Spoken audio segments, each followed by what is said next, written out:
Um, I'm hitting transition.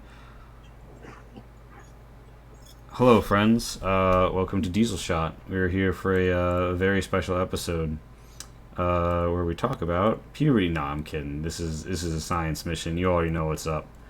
Um, Hold on. I'm definitely hearing it from someone's computer.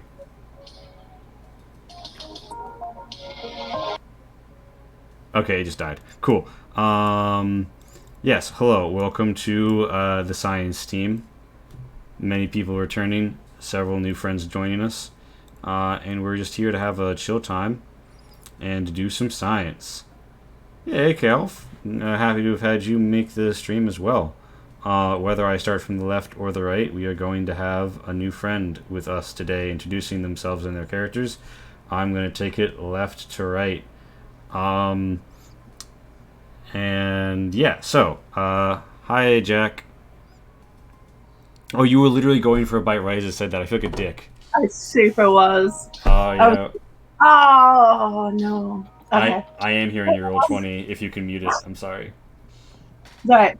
Hi, Jack. Am I supposed to say other things? No, but can you mute your roll 20 really fast? Oh.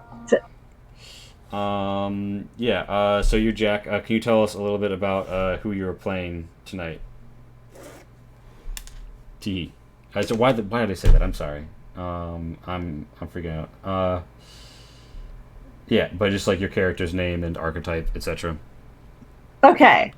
Now I've muted roll 20. It took a second. Okay, so I'm playing Amajit Myandakar, who is a science officer and like kind of top of the game science person, kind of a sci celebrity. A celebrity. For some reason, which is yet to be discovered. Maybe it's a mystery. Who is hella tall. Mm-hmm. And has big boss mom energy. We love to see it. Thank you, Deep Thought. I've been told that several members of this game have been like told about this ahead of time, so Yes. I'm feeling better. Yeah, excellent. No pressure. We're just here to chill. And yeah. All right. With that, we go to Rindis. Rindis, tell us a little about Rindis. Hello, I am Rindis. I am also playing a science officer. Apparently now Rindis also has boss mom energy because her baby's hatched and were rescued. Yes. So that's a thing. I'm sorry that you were not there for that part of that. I was not here for it, and I am sad. I'm sorry. But like any neglectful mother, her children are at least well taken care of by someone else. Yeah. Listen, she just got to the like heavy wine drinking part of being a mom before the like having children part of being a mom, so that's her now. Now your little space wasp babies are just very happy. You showed up and you gave them some formula afterwards. It's yeah, that's all good. Yay. Okay. And yeah, those are our two science officers for our science mission.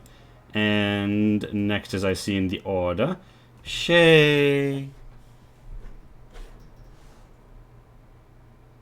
Hello, everyone. I am Shay, and today I am going to be playing Second Lieutenant Pilot Stella Diogenes, the one who gets to walk around in a mech and be all Ellen Ripley. She's Rindis's unofficial babysitter, and probably now takes up dancing. Oopsicaress tender. Yes. Oh yeah. After last session, I remember that. Yay! You'll be the team's pilot. Yes, I will. Very well. I think that brings us neatly to Shin. Hey, I'll be playing a synth marauder. I am CSU 24, the civil servant unit that got refurbished to be more of a frontline assistant to the not so resilient. Yeah. Yay. And I think that's CSU. this brings us to So you're like a robot person? yes.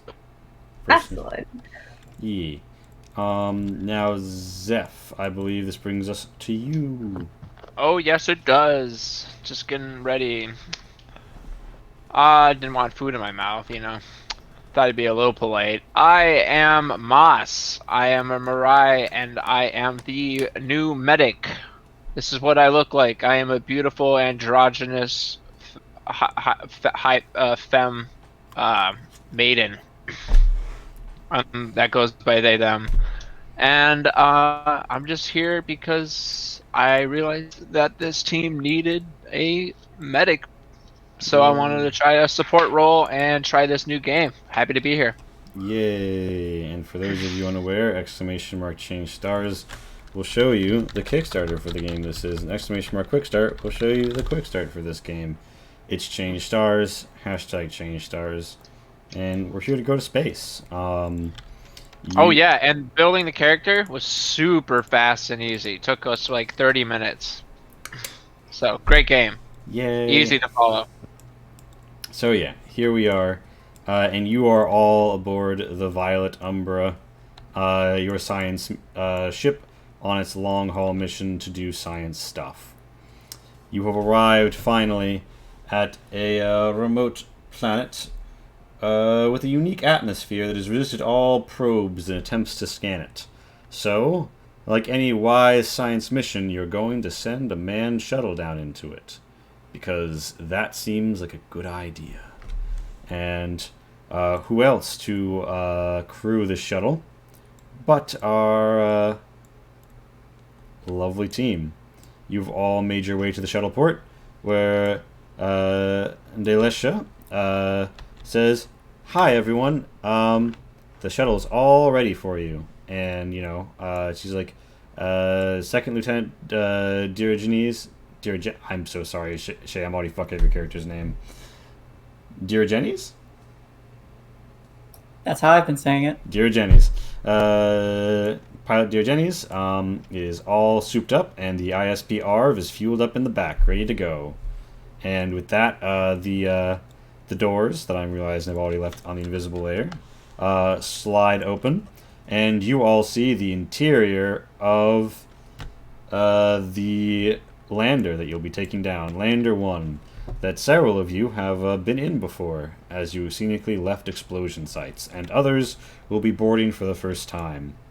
And yeah, everybody's really free to move about the cabin and act as they would here in our embarkation. Thank you very much, Delicia. Thank you, Delicia. Anytime.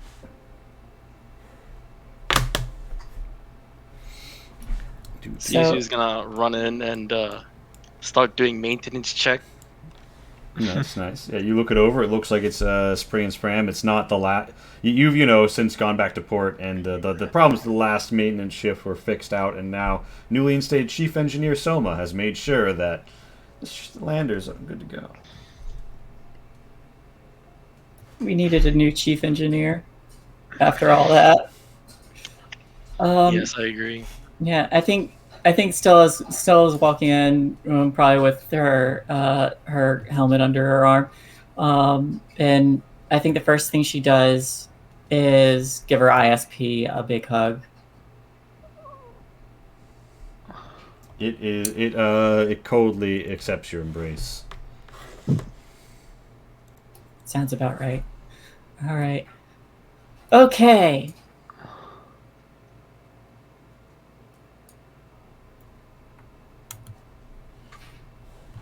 Okay.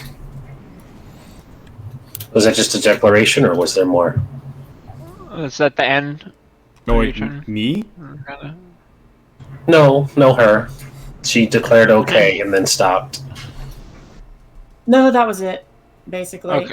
Yeah, okay. Although, CSU, I have a question. Yes, I can answer this. Now that we're besties, what does the CSU stand for? Oh, that's not a secret. It's the Silver Servant units. My model has been originally programmed for the organization of the less resilient, and I handle a lot of HR problems, surprisingly. But they had a need, and one smart enough to reprogram me so that I could be more of a physical help, not a mental help.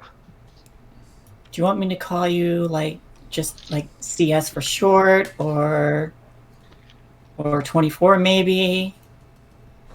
Whatever's easier for you. I don't have a strong preference. But if there are other units of my same title, it might get a little confusing. I can see that.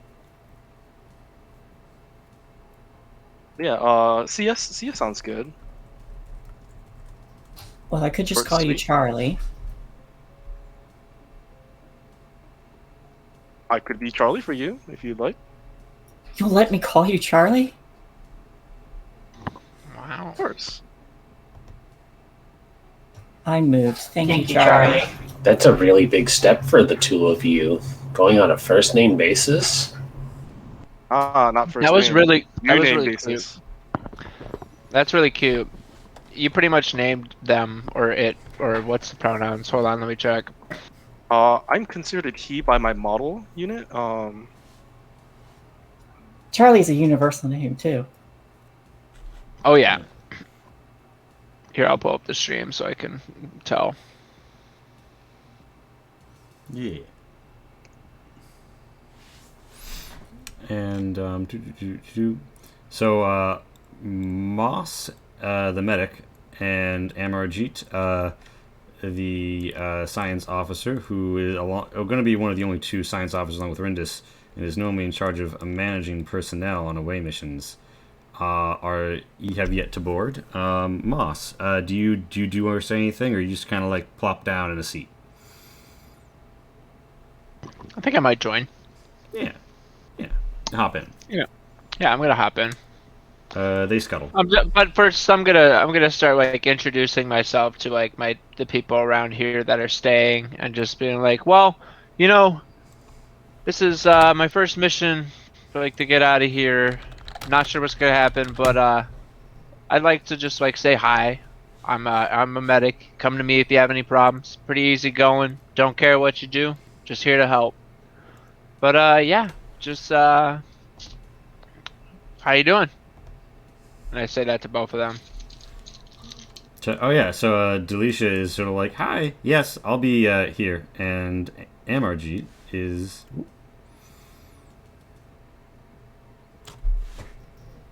Yeah, am I getting woken up specifically for this mission, or am I just there? And You've been awoken. So they kept you. So other people tend to be like cycled through to do maintenance work on samples and stuff, but they only awaken you when they are at a planet that calls for your expertise. Okay, so I got thawed like today.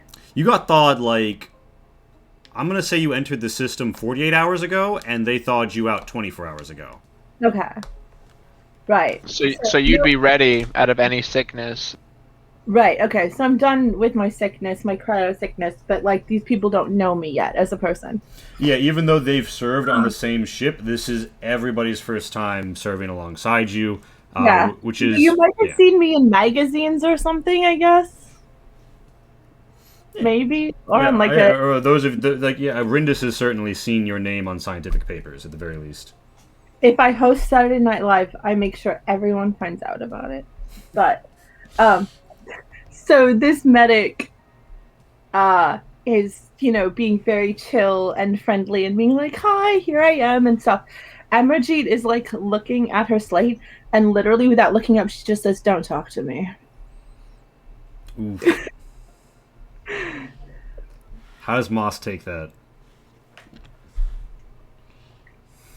I had to answer something pretty important. My bad. Could you repeat just like the gist of that? I'm so sorry. Amarjeet very quietly says, don't talk to me, without looking up. I say, well, the less I say, the easier I think we'll get along. Like I said, if you need me, you're gonna need me. So, you might want to be my friend. And then I walk off into the ship. Yay! And here's the ship. Here are the shippy people, and here are the seats. Yeah, you want to make enemies with the medic that fast? I'm We'll a see. doctor too. I don't need your help, Baka. I'm, Baka. I'm a sussy baka. You're right. They're gonna get along so well. When they enter, Stella is like busy, just like pressing various buttons, getting everything ready. So she doesn't really look back, but she does like give like a backwards wave when they enter. Welcome it's aboard, Doctor.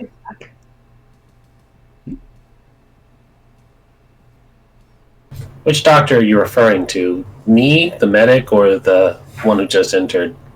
Yeah, we have another doctor now. Ah, that's gonna get difficult, isn't it? Only call me Moss. I shout out. If you need the medic, shout Moss. It's way shorter. You got it, Moss. Well, why do they Like call that you guy. Moss? I'm very curious. Yeah, I like the name. Oh, you don't I like have like a fungal growth on you or anything? Nah. Disappointing. Someone said Ross one time. I thought they said Moss, and I looked at myself, and kind of like a bug. That was a human. He said I kind of looked like a bug, and I thought, bugs like moss kind of suck. I like that name. Does Moss mean the same thing in human English as it does Marai, whatever dialect you're familiar Nah. with? Nah. It's pretty much a nonsense word. Fascinating. Just translating it, it's like do you mean the name? It could still be a name, but for the plant, not really. We have a different name. We have a different name for our plant, so it wouldn't translate directly.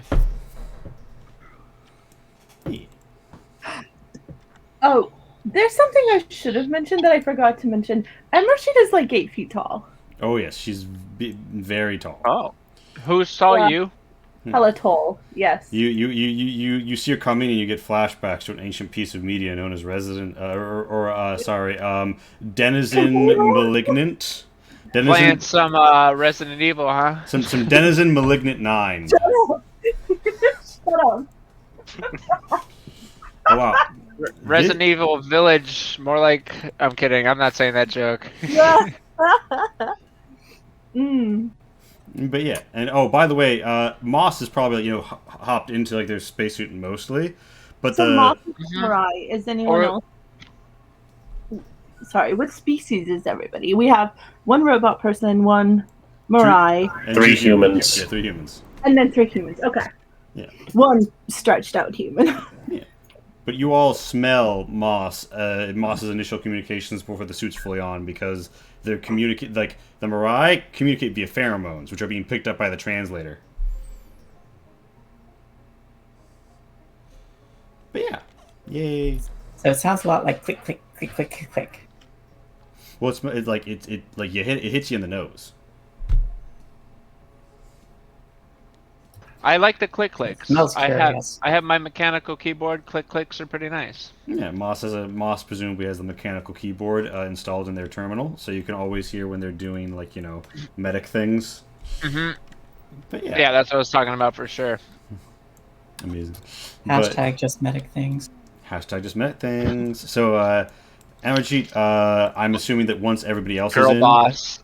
you step aboard. Yeah. Jack.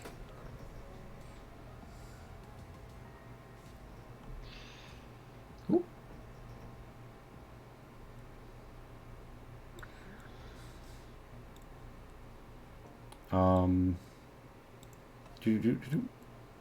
Oh, I didn't unmute. Yes, correct. And I have Okay. to bend down to come in. I'm sorry, I was still muted. It's all good. Yeah. You like. Indeed. I would say Rindis, being a woman of science and pretty well read, would know that you are from a like asteroid colony sort of environment, or like an environment where if you don't do certain things, the humans get very long, which is not great for their circulatory health. But Amarjeet has managed to be a very prolific energy. Yeah, a prolific scientific author, despite coming up in a.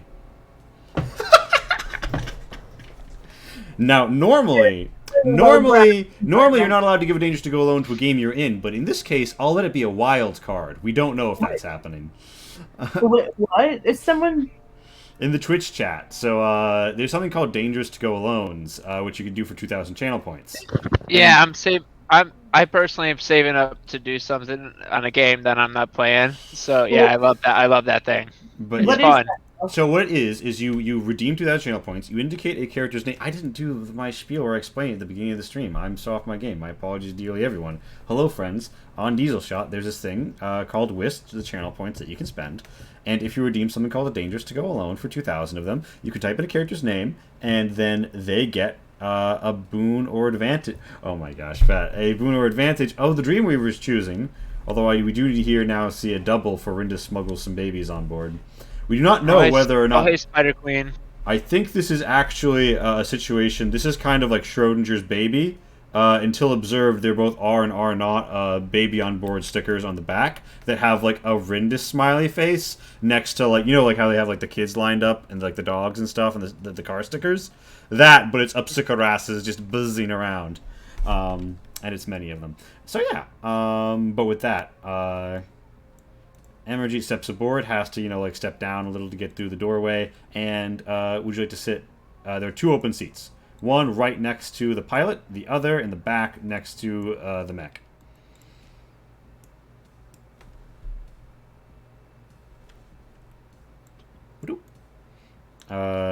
Also, if you'd like, you can also just, like, badoop yourself on the Roll20 jack, or I can throw you down. Badoop myself? Yeah, like, badoop. What is that? What is that? It's when you drag and release your token on Roll20 and it goes badoop. It's the sound it makes in my head, because in my head Roll20 has a sound-based feedback interface. Okay. Don't forget the water the lees. Oh, did we get a water the Lee? Okay, hydrating. I just did it to show it.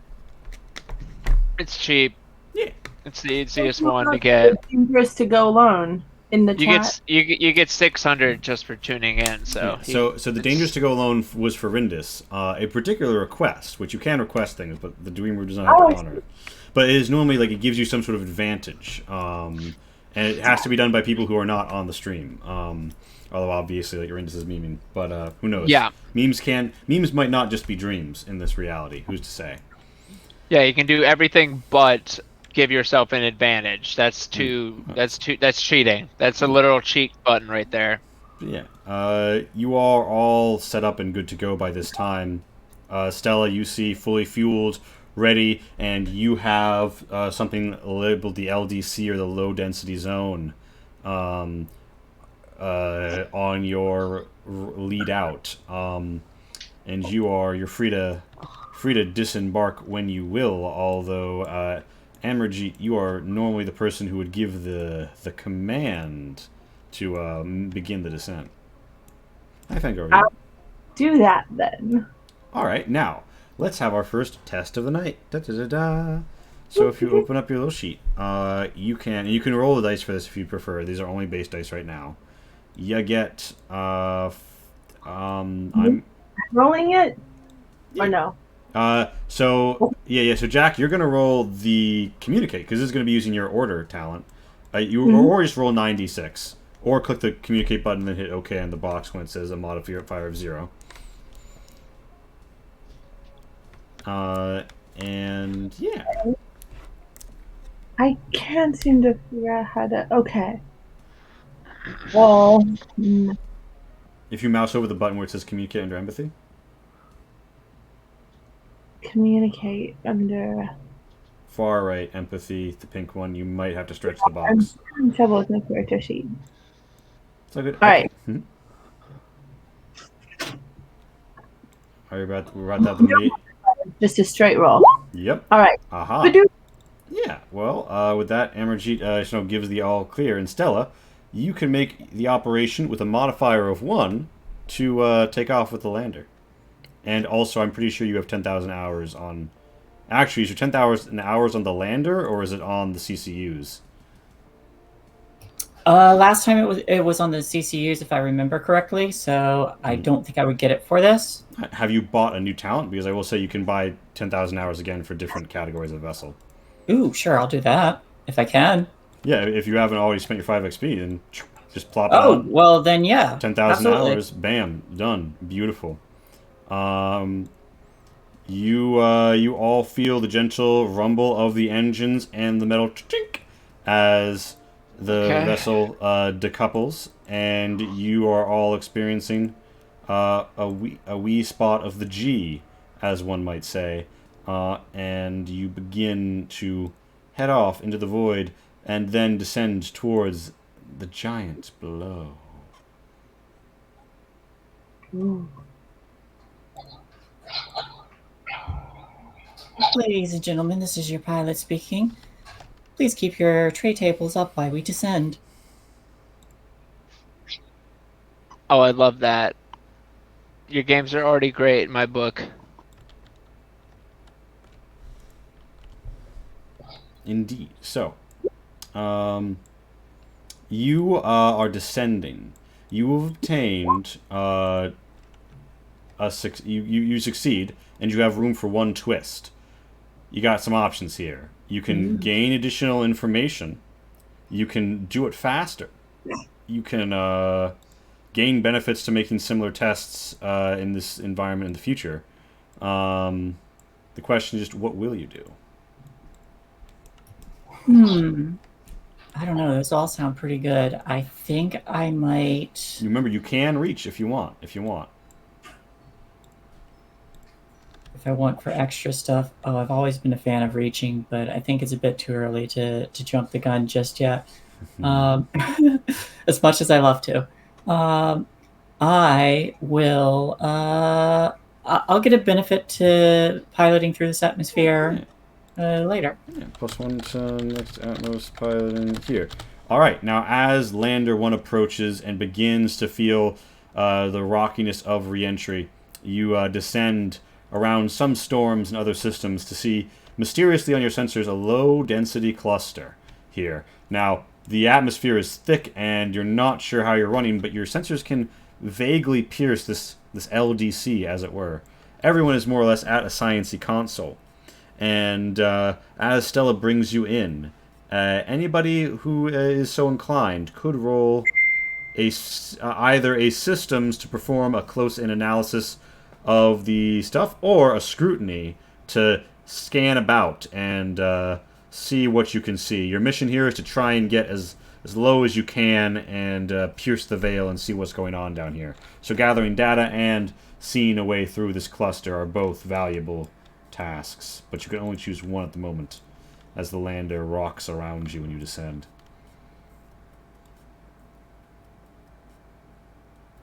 And just clarify, we can all do one? It's 0 for me on the scroops. Yeah, you can choose the scroot or the systems, and Rindis, you could choose to reach if you're so inclined. I will always reach on a scroot. Always reach the scroot. Oh, hey. Charlie. Yeah. Remind me what reaching does. What you do is you gain 1 edge, and then you re-roll all the dice that weren't success, so all of them.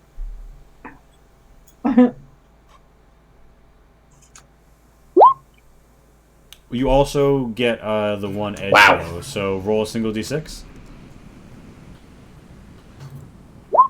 Yep, that's nice. Good start today. Oh my god, Hey! a level 1 shock. Well, we'll get to the shock system, but okay, so does anybody else want to try and do anything with the sensors or systems as the ship descends, or will Moss and Amarjeet leave that to those who have made their goes thus far?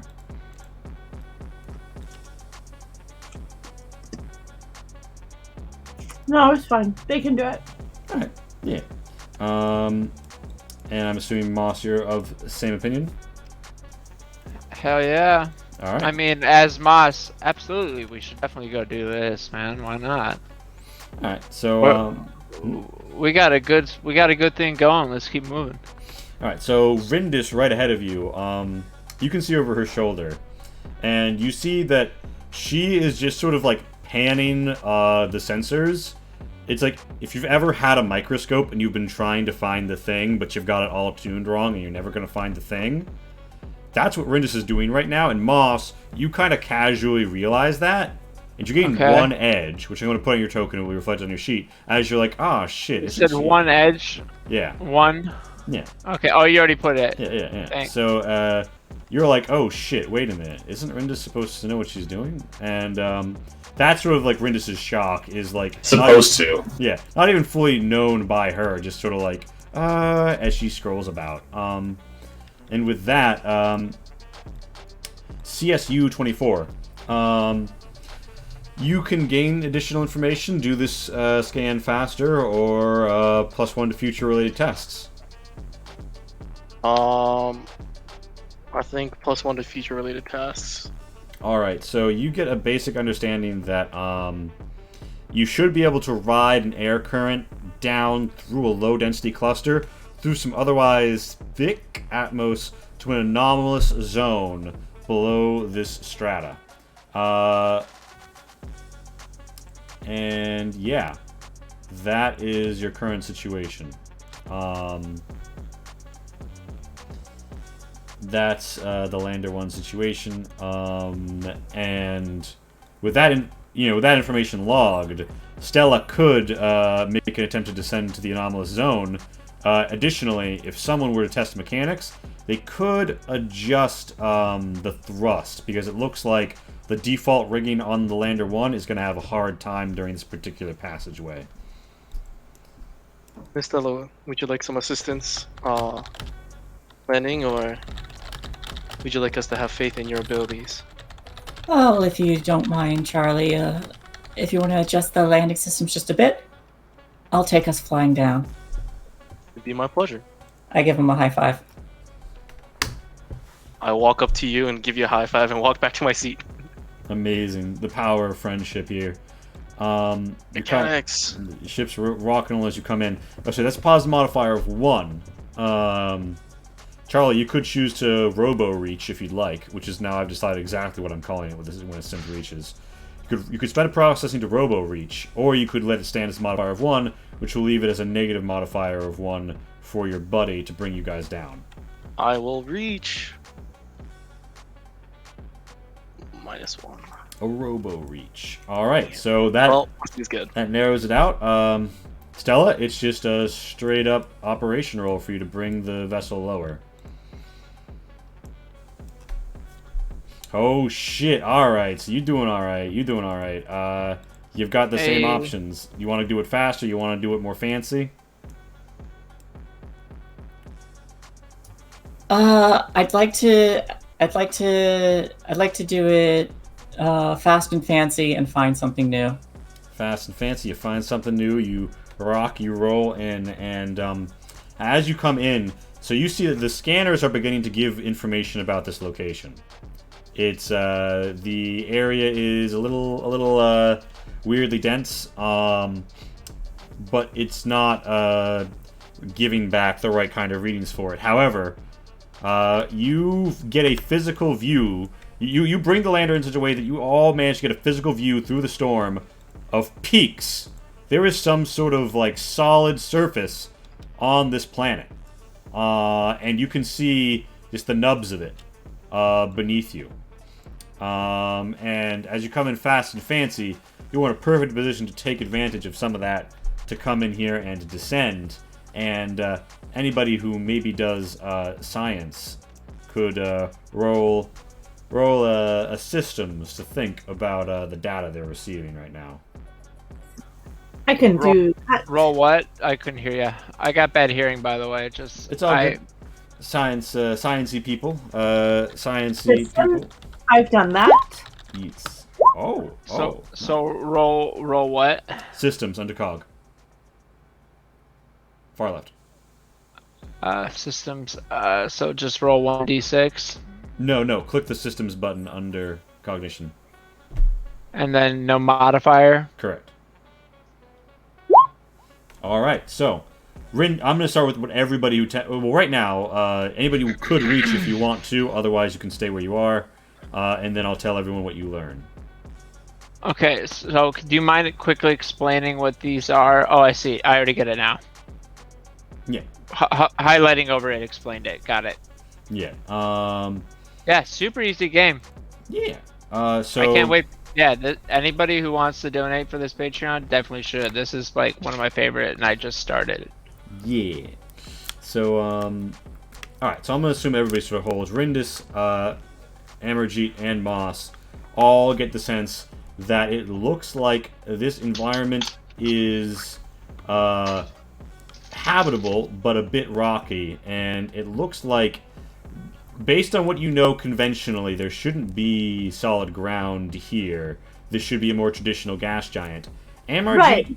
Isn't this a gas? Like it looked. We thought it was a gas giant. it looked like a gas giant. Yeah, there shouldn't We be. found like its orbit and all the other stuff about it. Yeah. So this is really strange. Amarjeet and Moss, you gain an extra success on this, and that twist, and in this case, is auto-magically about how much information you're gathering, and you think right now, based on What did I gain?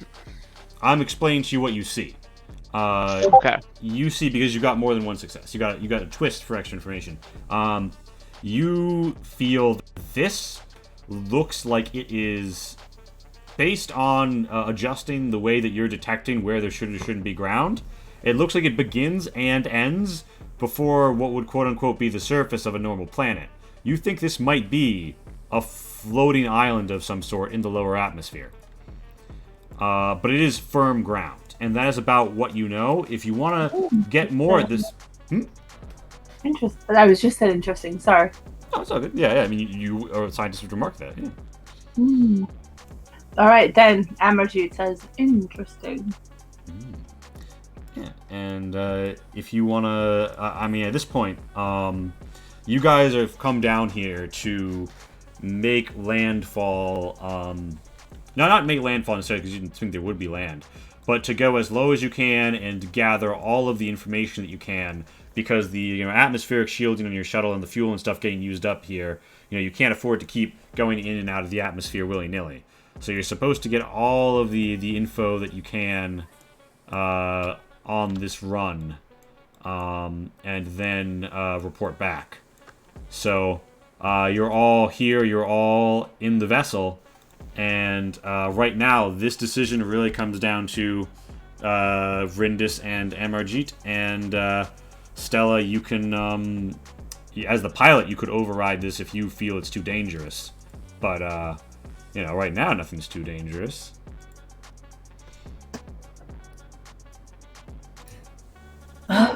Doctors, I imagine I would have expected that we would have gotten crushed by the atmosphere's pressure before we saw anything solid, but there's a rock in front of us.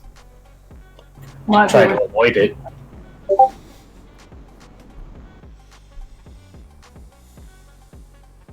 Is the rock significant?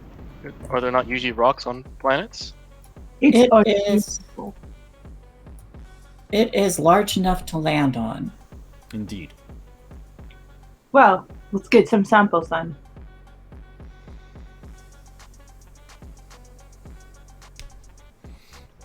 I concur. Try and touch down gently on the rock. All right. Yeah. Y'all are the experts.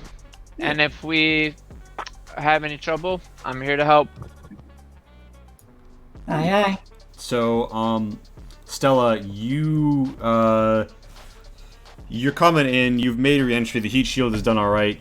You're in a pretty dense atmosphere. You do not have great visuals. This is going to be an operation at a -3 to land on this rock. However, people who... anybody aboard this ship is free to tell me what they do to help and command you, and this would give you... Can I do my thing? You can do your thing, yeah. I want to do my thing. All right, so Amarjeet, who up to this point has been super just silent, really, really laser focused, very quietly and in kind of like a very even tone, starts to give you very specific instructions. And you can kind of tell, like, it's not the kind of instructions someone who is really intuitive would have. It's a kind of instruction someone who has memorized every instruction book would have. Do you know what I mean? Like, it's not intuitive. It's more just, like, very technical. And Very textbook answer. right, exactly. Like, it's more based on knowing the information than having a feel for it, like, say, a driver would have. Anyway, she starts giving very specific instructions on how exactly to land. All right. That sounds great to me. Give me that. I have to roll for that. You. Is that it? Yeah. Because if you give us communicate, you'll see what the bonus is. Oh, you're scared, Foley. Oh, I'm sorry. Is Kitty okay? Oh no, he's a bunny, and he startles easy. So, is it communicate? Is that correct? Correct. All right. There we go. I have done it. All right. So Amarjeet begins to give Stella instructions. Does anybody else do something that might influence the landing? I mean, before Stella pilots you down. Don't crash, please. Moral support. Well, the moral support I can give is, no matter what happens, I'm pretty sure that I can help get us to a safe space. You have a lot of I moral have full support. faith in you. So Amarjeet gives you instructions. Everybody else, moral support. They just really believe in you. You make this at an overall -1 because Amarjeet has wiped out most of the negative that is present. So, if you'd like, Stella, give us your shot. Come on, Stella, we believe in you. All right. You're coming down. You're making your landing, and it looks like you are going to come in just fine. You all start to hear a beep beep beep beep beep beep beep, and you get the feeling that there is some sort of collision. Oh wow, did I literally copy paste the wrong landing interior? Pretend that's not what I did. And yeah, you guys all hear beep beep beep as several of the consoles that should be in the ship disappear. Yeah, you feel like it's indicating there should be something moving very rapidly near your shuttle. And if you'd like, anyone could roll me a scrutiny to detect it. But Stella, you're a little busy with landing, so unless you're willing to break off your approach, you're not going to be able to do it. I think I can roll scrutiny. Yeah. Just a heads up, Lee. Who our has portraits more- get shuffled. I'll fix Who it. has more than one scrutiny? Anyone? Rindis does. Who? Rindis are Yeah. So whoever wants to roll it. I mean, only one, right? Or can we both roll? No. You anyone can. Anybody who has at least 1 point in scrut can. I've rolled it. Yes, you have. So, and Oh, I sorry, I did the wrong thing. I Okay. forgot you do it all good, like yeah. this. all right. So and all right. So okay. So here's what I'm gonna say, and you guys can reach if you decide you want more information individually. So Moss, you can't get a good reading on it. Amarjeet and Rindis, you both see something that seems really wide and moving swiftly. It's strange, and Amarjeet, it's not matching up with any of the default profiles that you're expecting to find. So you're not confident in what it is, and you need more information. Rindis, with one extra twist to gain information, you feel like the way it's bouncing the sensors, it probably has a coding that is non-organic, but there's something about the way it's moving that tells you that maybe that's not the whole story. Now, any of you could choose to reach, if you just wind up with 2 successes overall from reaching, you won't learn more than what Rindis just has. But if you get to, like, 3 or more successes, you will gain new information.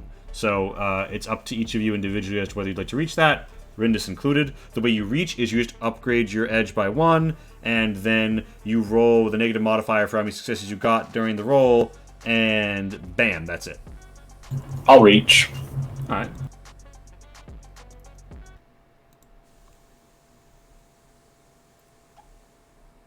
So my edge will be up to 2, so it'll be 7 minus 2 for the dice roll? Correct. Okay.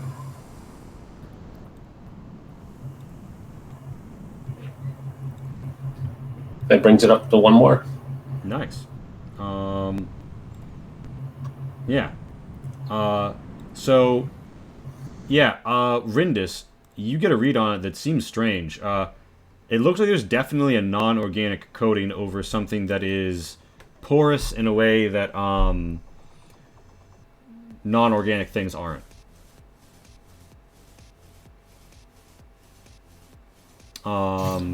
Sorry. So you get a strong indication here that there's an organic substance underneath a non-organic coating. And it has just moved past you as you guys... I can't find my sound effect for landing. As you land with a rocky but stable enough landing, and temperature signatures outside indicating that you definitely couldn't survive here without a spacesuit on, but with your spacesuits on and your life support full, there won't be any problems. Wink. I convey that to everybody.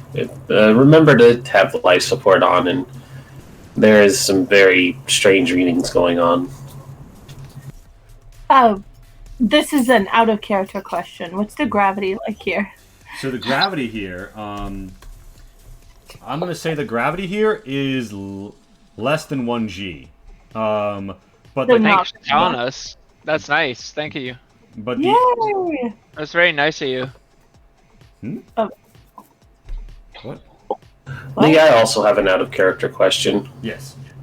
Since I have enough experience to level up, am I able to draw from any of these trees as long as it makes sense? Yeah, any tree, as long as if it's a tier 2, you'll need to have at least one tier 1 in that tree. But yeah, any tree, any of them. And the adventure tree stuff, it doesn't have a tier 2. You can just get any of them. Okay. Now I found one that I wanted that makes sense, so I just wanted to grab it. Yeah. Okay. And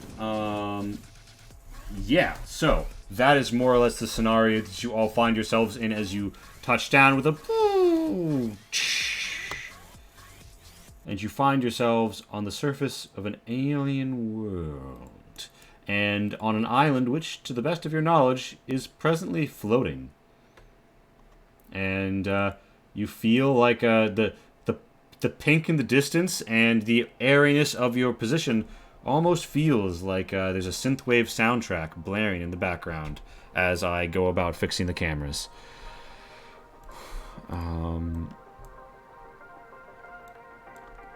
Did anyone pick up what was on sensors before? Sounds like synthwave.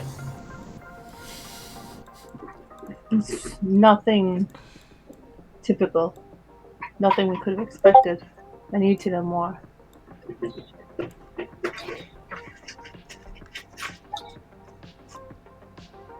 You said it was pretty low grav, is that right? Yeah. So it's less than 1G. The only thing that would make your character feel uncomfortable here is that there is a high amount of like barometric pressure in the air, right? Okay. But So the it'll still yeah. Well, but it won't, like, I can go outside. Yeah, you can go outside. The gravity isn't gonna like fuck you up that bad. Huzzah! Yeah. It's- So I've got you there. That's where Zeph is. Okay, so Rindis needs to go in here. Yay. And you can call me Moss as much as you want. It'll help me get more into my character the more we play. Okay, Zeph. I mean, okay, Moss. I mean, yay. I mean, both. All right. I'll say this is Zeph speaking when I want to get out of character. Okay. I like to play in character. Makes sense. And yes. So you are all landed. You see your loadouts. You see the various gear around you and what you have on you, there is like extra life support and some like deployable sensors that are all like aerial sensors because you weren't expecting to have any physical landing today. And you note that you are getting a very weak comm signal from the ship, and it looks like you lost connection just about when you touched down on this rock, and you're not able to get a signal through this because of how it's interfering with your technology. All right, guys and gals and non-binary pals, we're ready to go. Heck yes. I unbuckle and I run up to my my ISP. Yes. You pull This in. ISP. Sorry, in this context. It stands for Internet Service Provider. No, I'm kidding. It stands. She wants the internet connection back. No, it stands for Industrial Service Platform. ARV being the atmospheric rated variant. So most ISPs are kind of like you think of Power Loader from Alien with the open front. This one has an enclosed cockpit with extra life support. And Stella, being a pilot, is well qualified and rated to pilot it. Hot. Very cool. Right. Okay. So I need to do that and then that. Sorry, my attentions are slightly split between here and the cameras for the moment, but don't worry, I'll fix it soon. So yeah, you all see the situation outside. Awesome. And it looks like it's about to be time for a voyage. This is a good time to mention that your standard Trinity spacesuit has a life support value of 5. There's a little armor panel on the left-hand side of your character sheet, and I should have plugged it in for you, Jack. Yes, I did. And if you need to make a life support button, roll. There's a big button that says life support below where it says TS spacesuit, and that's the life support lesson. That's how that mechanic works. Yay. And when would we use that? Just when we need it? I, as the Dreamweaver, will make calls for it occasionally as you are traveling out in the environment. The unknown. Got it. Yeah. Also, Shin is the blessed position because his camera is just still where it's supposed to be. Bless. How much life support does the ARV have? How much life support does the ISP ARV have? Under, I believe, vehicles, I should have inserted it. I'm about to think that I'm a very clever boy, and if I'm wrong, I'm about to be a very unclever boy. Let me just, I'm a very unclever boy. Oh, I found it. Okay. Oh, wait. Whole armor, speed 4. I think I might not have listed the life support. It is, there's a mechs tab on the item page now. Oh, I haven't inserted them I just keep really thinking that I'm a cleverer boy than I am. Let me go F3 CCU. My sincerest apologies. I really could have reasonably seen this one coming. Okay, the life support value on the ARV is 6. So you can pull from either the ISP ARV's life support or your own spacesuits as separate pools. Alrighty, thank you. Beautiful. Here we are, gaming, having a good time. So, everybody, anything you do before you depart, you're free to state, but I assume that everybody is fully in your spacesuits for this mission and will be perfectly safe when the doors open. I mean, relatively safe when the doors open. Yeah, nothing harm comes to us. We're the away team. Yeah, the away team. The perfectly safe team is what all the away team is also sometimes known as. But yeah, you're all free to stance up how you'd like to be when the doors open. The door open button is right here next to Moss. Ooh.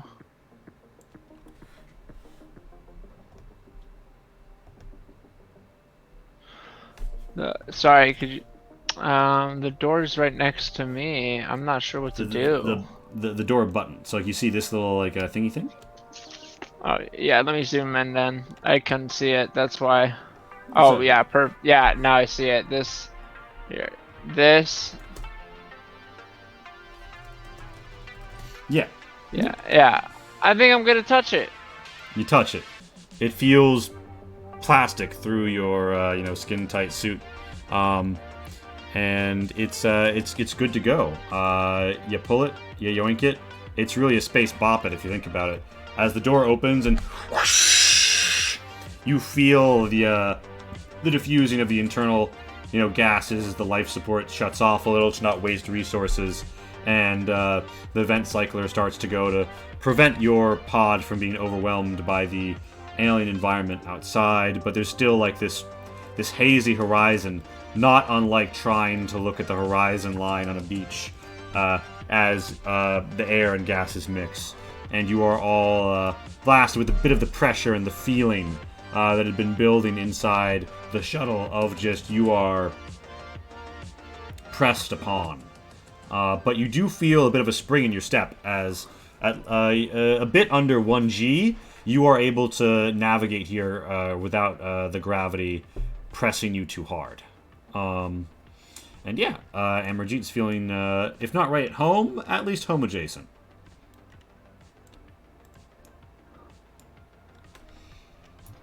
All right, you think this atmosphere will be a problem to cycle? CSU, We should have some time. Yeah.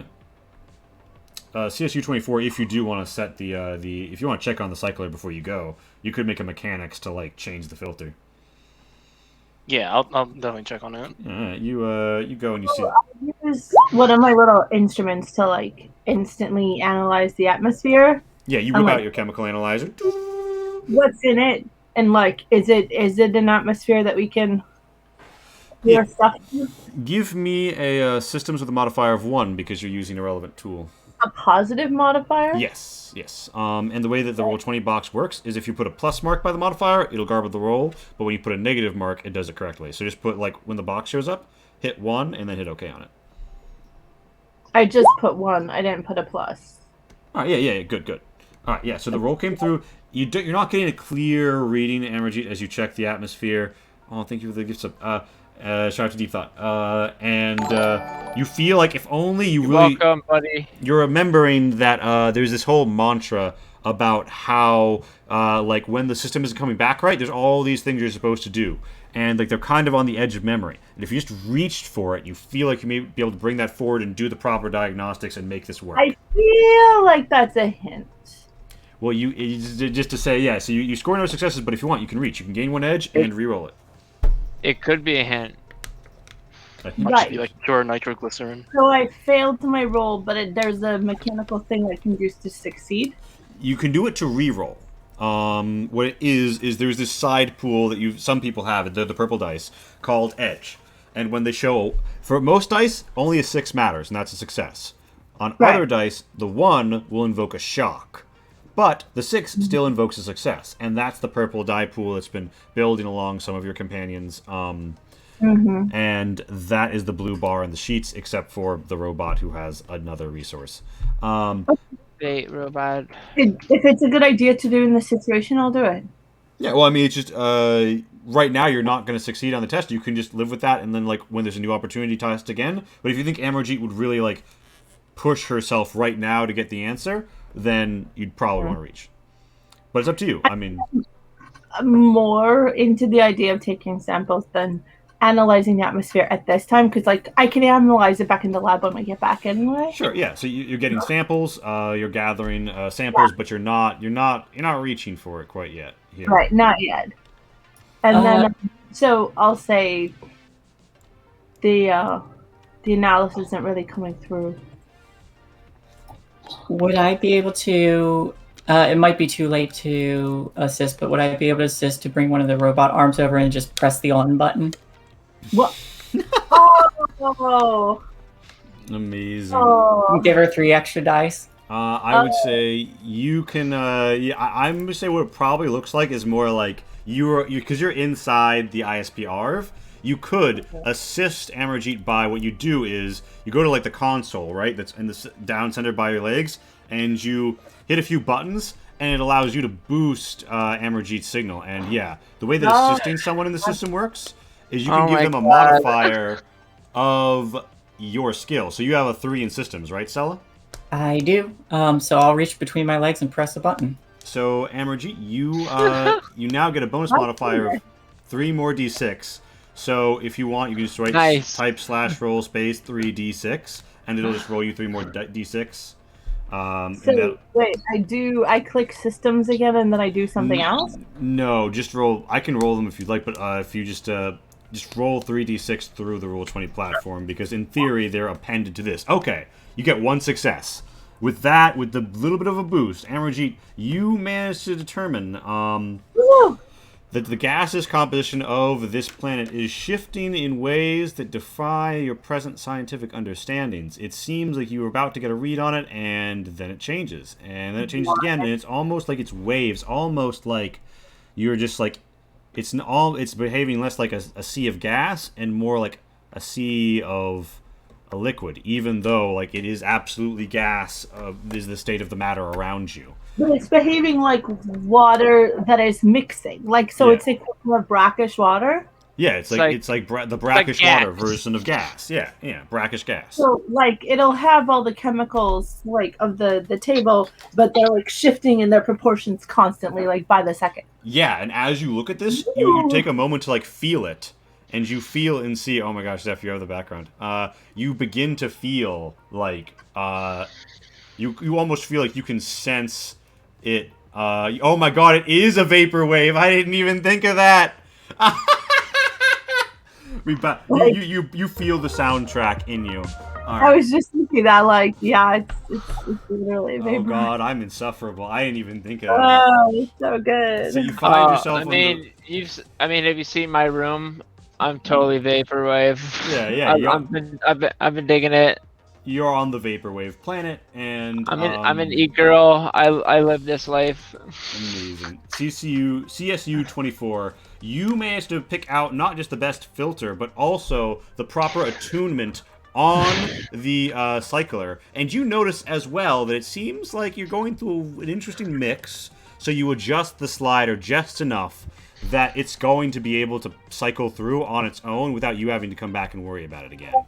So you've done a pretty good job ensuring that the cycling of the gases in the lander is going to be fine. All right, we're all set to go.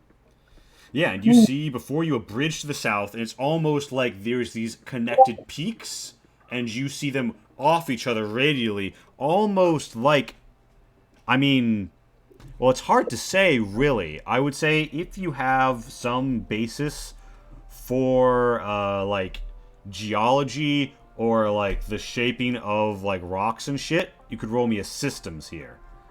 Rocks and shit. Yeah. If that feels like it's if it's a wheelhouse that y'all have, the actually, I don't think the analyzer would help you. This is about what you look at and perceive.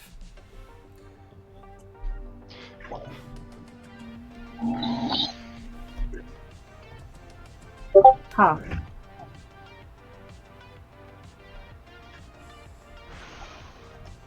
I'll make a roll. Why not? Yeah.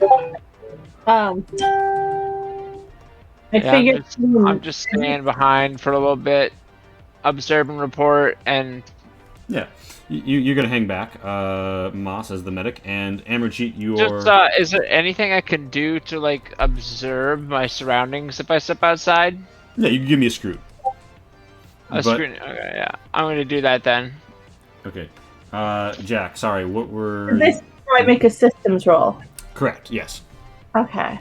I figured, like, working as kind of an educator type, would that give me enough, like, generalized? Yeah, No. you have the general knowledge of, like, you understand the normal way that rocks get formed, plate tectonics, erosion versus gathering, and you're trying to apply it to this very strange scenario, and you're coming up dry on the traditional knowledge. But maybe if you reached, you could discover more. But yeah, I'm going to keep alluding to the mechanic, but you don't have to. You can just stay here, and the result is Amarjeet does not know what's up. That's cool. We'll record that I don't know what's up. And I specifically want to take a sample of the atmosphere, but since we have all these different ones, I think what I want to do is like take a bunch of different like. So there are like 5 little capsules of atmosphere All right, yeah. So you're gathering as each wave hits. You're deliberately and systemically ensuring that you're getting another one. And you see there's about 4 different distinct waves, but you also get samples of the transitional periods in case there's more here. Oh, I'm realizing that I did not finish fixing Shay's camera. My bad, Shay. I'll get you in there. And yeah. So that is how that is the situation. Bam. You guys are you've taken in that information, and you see that there is a big old rock ahead of you. And is there anything else that you guys want to do? I will say, Moss, with that Scroot, let me roll something. You don't notice anything other than the fact that some of these rocks are free floating, Moss. That's interesting. Lee. Mm-hmm. Duly Dreamweaver. noted. Yes. If now that we're here, when I landed and shot out whatever anchors I need to, so in case this rock starts to roll. Yeah, you got the landing gear. Yeah. How dense was the stone? How dense was the stone? It seems like it's this stuff is very like this is quadruple C thick. It seems like it's almost like the kind of particles that would normally float through the air, but due to something that you're not quite sure of in the atmosphere, it's been pressed together almost in a formation like concrete or cement. It's been congealed together in a way that you would need to take a fucking drill to break apart. Sweet. So your boarding gear is able to penetrate it, but that's because, it's been designed to do space exploration, right? Yeah. That's more or less what you get. Anything else? So just a point of note, everybody, this rock is dense. Oh yeah. Most rocks are, Stella. I mean, like, extra dense, like 4 times as much. Like, as dense as me, that's pretty bad. Ha! Emoji, that was the character. That laugh literally was just one ha. Yeah. What I'm getting at is that either That was something about this. That was my character saying that joke too. I was just trying to be a cheese ball. Sorry, what was that? No worry.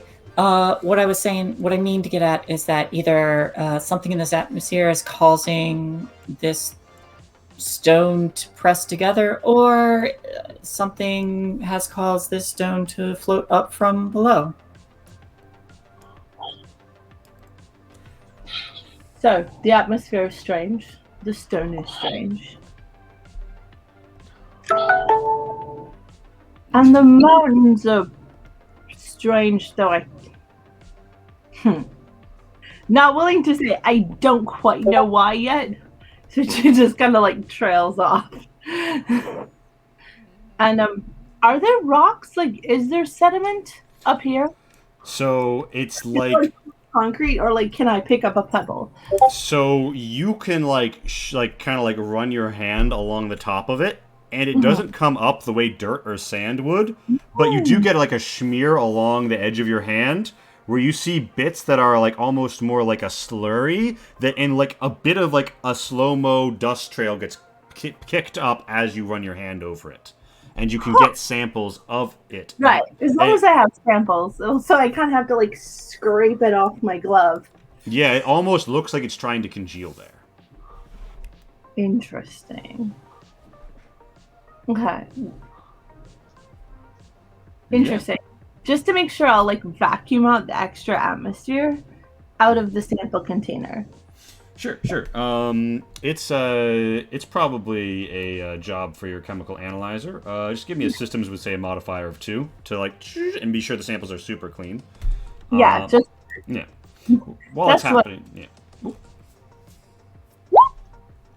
Because we don't want it congealing or hardening in the container. There we go. Oh, I'm not seeing any successes. Oh well. Okay. You do have a fellow scientist next to you. I don't know if Rindis would observe that, or if Rindis would say anything if she did. I'm always here to help. The one that I'm trying to do, the one that I'm having trouble with, I will literally just hand to Rindis. All right, Rindis, you've been handed a sample for your chemical synthesizer. If you want to give a go. Yeah, I will do so. And Amergy, when you just hand it, do you just hand it to Rindis, or do you like tell Rindis something? Nope. I trust a fellow scientist to use their head and know what's up.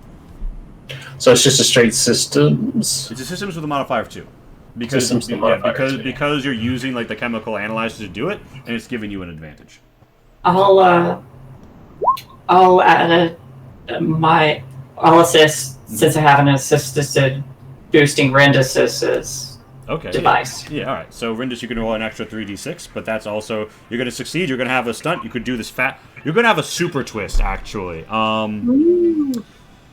super twist lets you go really above and beyond. And in this instance, I would say that with a super twist, you could, in the process of cleaning the samples from the not the sediment, but the congealed stuff, you could get a deep insight into the formation of it. I will do so. You think that there is something about this planet that is causing the atmosphere to react, separate, and reform along the range of imperceptible to normally attuned machinery that is not ready for this environment sensors. And you realize something.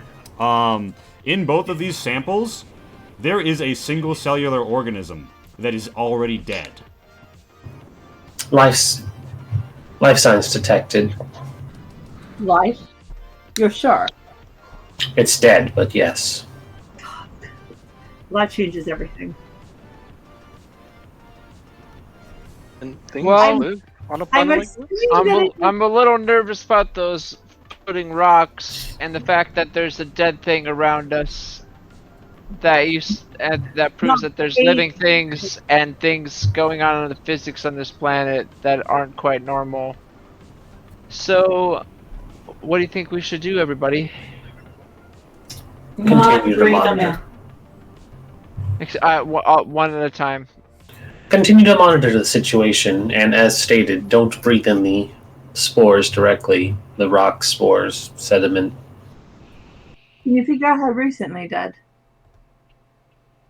Can I check? Can I carbon date it? I'm gonna say on a super twist, you get the sense that they probably died very shortly after they were captured.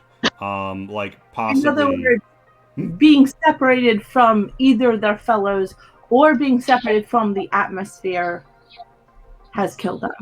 That's a very good working theory.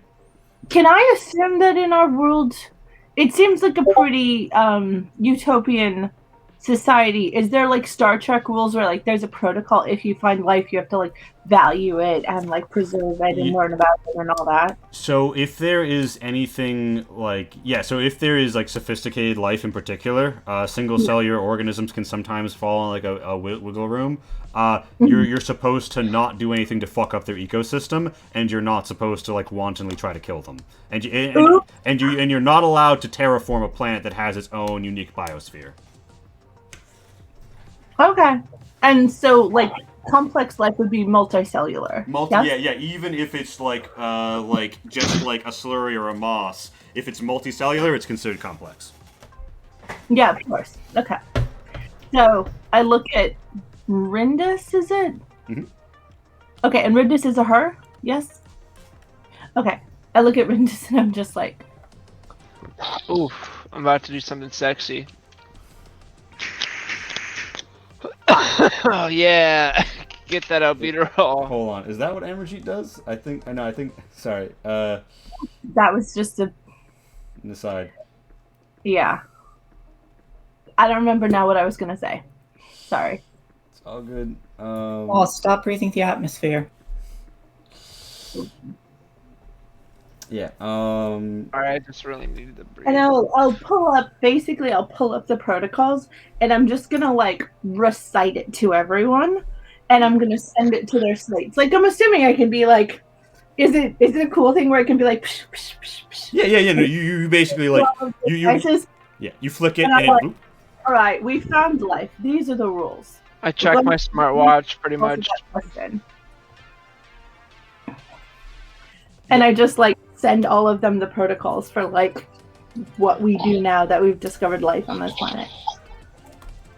All right, yeah. So you guys now have an imperative to gain as much information as you can without causing any lasting damage to the environment, and come back with samples as long as you can be reasonably certain you're not endangering them. I.e., you feel like there's a lot of this single cellular shit all around you. You don't think you're endangering it by gathering it. If you encountered, say, like, one of some sort of, like, xenoform, that would not be something that you are okay to tag, bag, and dissect, because you don't know how many of them are left. So you need reasonable info to know that you're not fucking an ecosystem by taking it. And these organisms are in the atmosphere and in the slurry on the ground? Yeah, it looks like the place where they're not is like when it's finished congealing. Rindis would know with the super twist. When it's finished congealing, there's no living organisms left. They're in the waves. Well, on that note, I'm gonna press a button to close the shuttle doors and just have it start an automatic cleaning or something. Yeah. So you with CSU-24's established systems, you set up the situation, and CSU-24 is doing a good job, and the filters are able to dynamically respond. And you close it down, and it begins changing it. And yeah, you guys have more or less poked around with what's here, and the large mountain to your south, across a bit of a sky bridge, is what appears ahead of you. Yes, Pat, vapor waves. Ooh, sky bridge. Yeah. So if we have what we can here, should we explore this planet? Yes. Actually, I don't know if we can consider it. Oh no, it is a planet. Sorry. Yeah, it's Pray planet. for it. But- It is a planet. We are definitely most likely on the planet. I'm very eager to begin more exploration. If there are life signs, there might be more complex life as well. Although complex life also comes with other potential issues. Complications. Yes. I should be able to help negotiate any safe passage for us. Well, so far nothing that produces sexually yet. Not yet. Yeah. So We can only hope. Like between those two, like.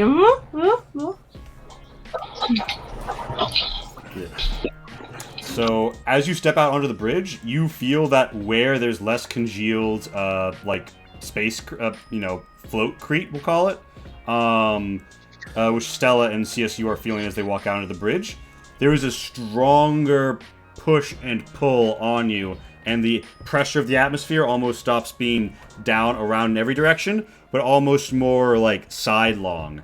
And it, along with the wind, begins to pose an issue to your advance. And you feel if you would head forward on your own, you'd have two options. One, to roll endurance to try and just take it. Two, to shimmy along the edge with a maneuver. You could also come up with other ways to advance, but that's what you're all feeling as the currents change to the south of where you've landed. We can use our gear, right? Yeah, if you've got any piece of gear that you think is going to help you, absolutely. Do we have like cabling? Yeah, there's absolutely, the ISP ARV comes mounted with like a cable that doubles as a tow cable, like mounted in like the mech's booty. lower back booty. There's a cable. I was just about to ask about that. Do I want to back up and fire? How much range does this thing have?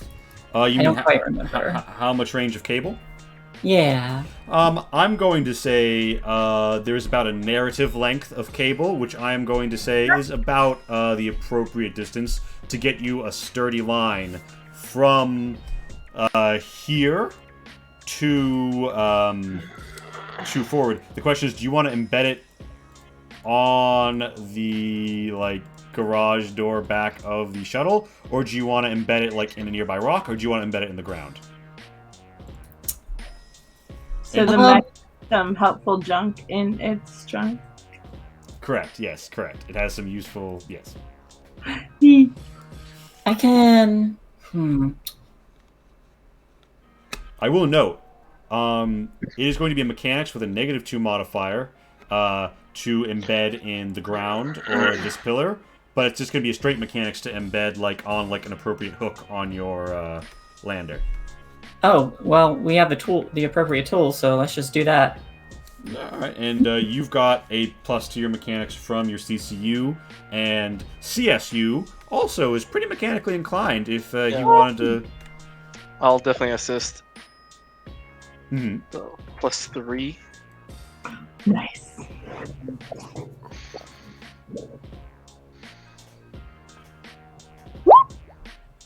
All right, and is that counting up the bonus from the CCU and CSU?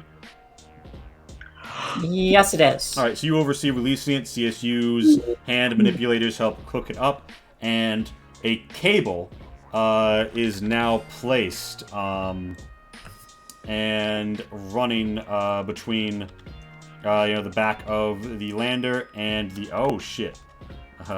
extra wind. No, just kidding. That would've been fun, but No, yeah. mean. You do not get blown away all of a sudden. The cable, it stands out to the ISB ARV, and the ISB ARV is now dealing with the changing waves on its rear. And Stella, you're gonna... Nothing. You said rear. Okay, so Stella, you're now the duty falls to you. It's an endurance test that only the pilot can make, but yes, there's rear duty. It's a bad situation, Stella, and you go for the Tums, the emergency Tums container up in the top of the ISP ARV. All this to say, you can do an operation governed endurance test because it's an exterior force to steady the ARV as you walk across, even though the cable is getting acted upon in a broad manner. All right, so I'm using my operation skill, but my resilience attribute. It's going to make the roll, but there is a bonus, I believe, to endurance tests. Actually, no, there's not. Basically, because you're in a mech, you're going to be able to use your operation instead of your endurance.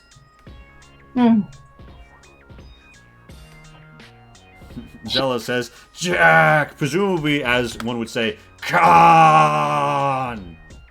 Yeah, that's pretty much the mood of it. Yeah. All right. Stella manages to extend the cable well. Anybody who wants to can now, without a test, just grab hold and scale along. Moss has particularly grabby arms that help them do so, but otherwise, everybody's free to do it. I'm gonna do it. When you're ready, you all can zip line. 1, 2, 3, Fabulous. wham! I zipline. After Shay, no wait, not Shay. What's your Stella? Stella, yeah, of the pilot. Yeah. Oh, Yes, Stella does this. Emoji gives this very. actually, yeah, I'm gonna be right here. Wait, hold on. So Jack was saying something. Jack, you're going to just look over at Stella and say, "Good." That is the first word of praise anyone has gotten this whole session. One of the robot arms swings back with one of the pincers extended. It's supposed to be a thumbs up, but you can't tell because it's a grabby thing. Actually, CSU is going to be in the very back. Oh, Alright, and energy, you can be wherever you'd like in the order. in the middle. I'm right in the middle. Yeah. I'll just put the wizard in the middle, right? Yeah, this is really I feel like I'm sending you into like a very traditional D&D dungeon all of a sudden, as it's like, okay, party, what's the order? But yeah, I had no idea this was even gonna happen. So not intentional, but fun. The group advances, and there is a heavy sort of feeling to it. The pressure almost begins to get to you guys mentally as something feels wrong, much as your body will seek a natural center of gravity based off of the, attenuation of your ears. You feel like there should be a natural pressure, as if though divers ascending too quickly. Something strikes you a bit odd about it. However, your body's all right, but you feel like something is strange in the air around you. Everybody, roll me a scrutiny, and when that's done, click your life support button after everyone's made a screw. Oh no. What? Lee, do I also make one? You don't care about life support. You ain't breathing. You do, however, make the screw. Moss, you've got a shock result. I'm going to do a Reach? Do a reach. Yeah, gain your edge and reach it. All right. What's the result do again? I'll narrate it to you in a moment. Got it. But you're not gonna be able to reach. This is a scrutiny roll? This is a scrutiny roll. Oh, okay. With no... No modifier. Hmm. Yeah.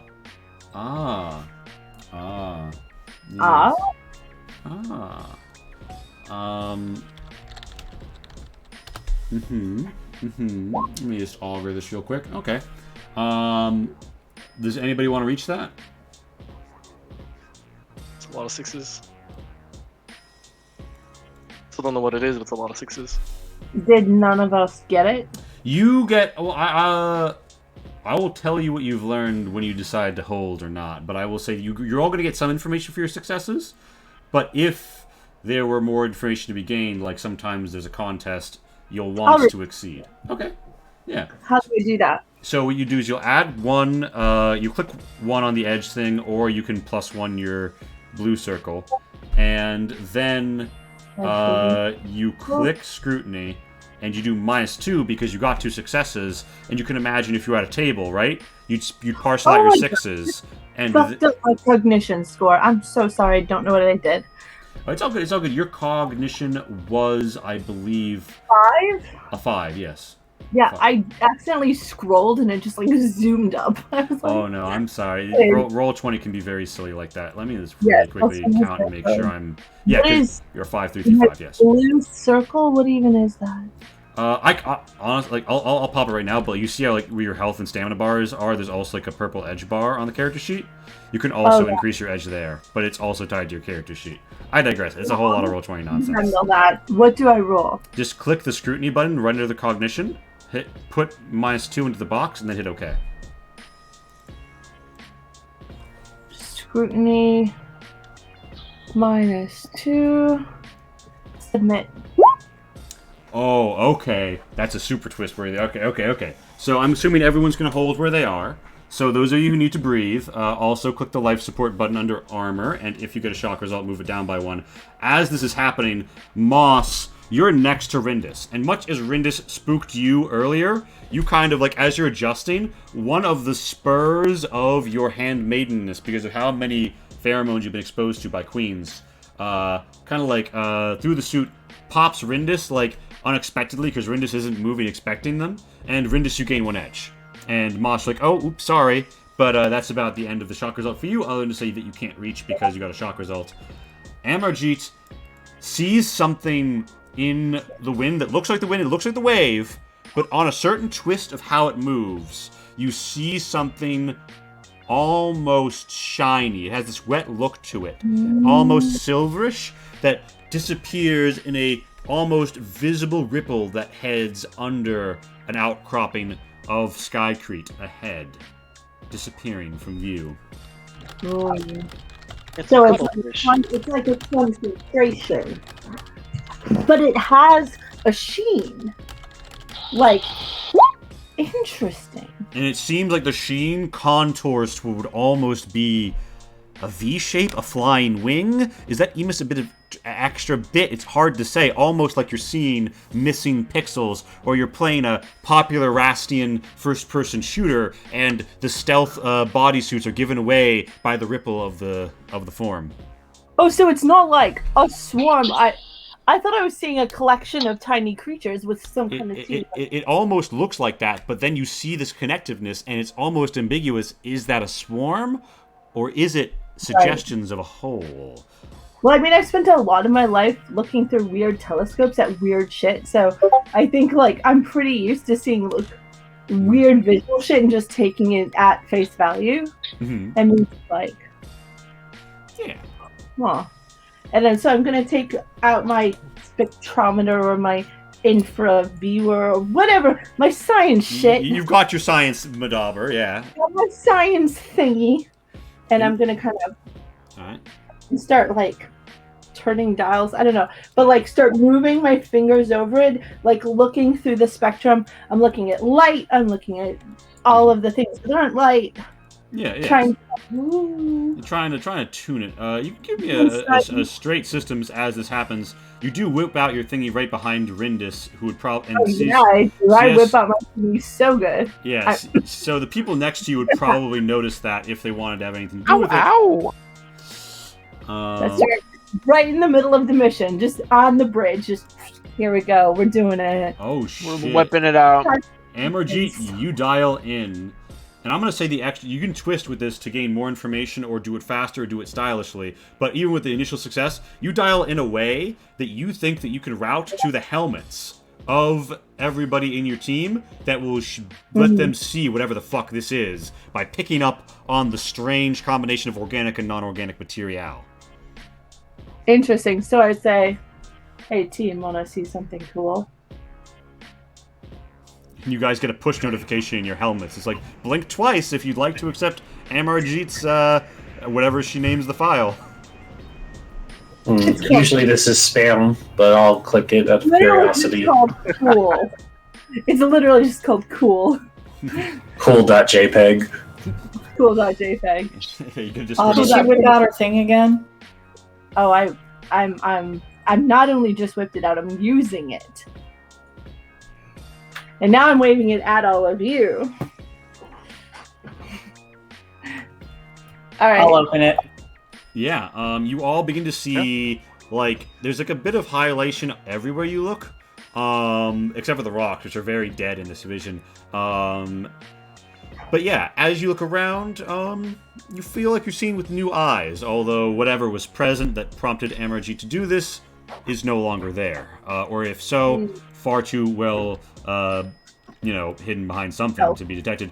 Stella, you reach a cave exterior, which looks like it would require quite a bit of finagling to get your ISP ARV into, and you're closing in on the edge of your expanda thingy. As you reach it. The whole group is here, though, and as you reach this big ledge, this big, like, mountaintop floating, you feel the pressure normalize back to what it was on the landing zone, and you're more able to move about without needing the cable. Awesome. Alright, so I'll, assuming that's going to be kind of hard to maneuver the ARV inside, I'm going to dig the claws in, and I'm going to anchor it to the ground. This is a standard operating procedure, but the walls here are very thick, so I'm going to need a mecha melee, which is operation, but with the melee bonus that your CCU delivers, to puncture the wall. Ooh. That's because puncturing stone is a normal thing to do. Hell yeah. Fun. For all ages. Great. We are, by the way, everyone 9 minutes out from the 10-minute break. Sorry, just looking for the melee. Wait. Oh, here it is. Never mind. Sorry. It's all good, homie. I think it's only a modifier of 1 for that particular thing. Although remember, this does count as a test with the vehicle if you've taken 10,000 hours with CCUs, which I believe you have. Awesome. So just sorry, was it operation plus the melee, or Yeah, is it just the yeah. melee? It's operation plus the melee because you are mecha piloting. Mecha piloting. Yeah. All right. There we go. Yeah. There at first you're only able to get a shallow grip into the like still kind of liquidy stuff fermenting around, but with an extra twist, you could push deeper and displace a bit. We shall do so. So yeah, the servos wind up hard, and you hear a as Stella just forces the ISP ARV's clamps into the fucking wall here, and then the motors go idle. It should seem that the job has been did, as it were.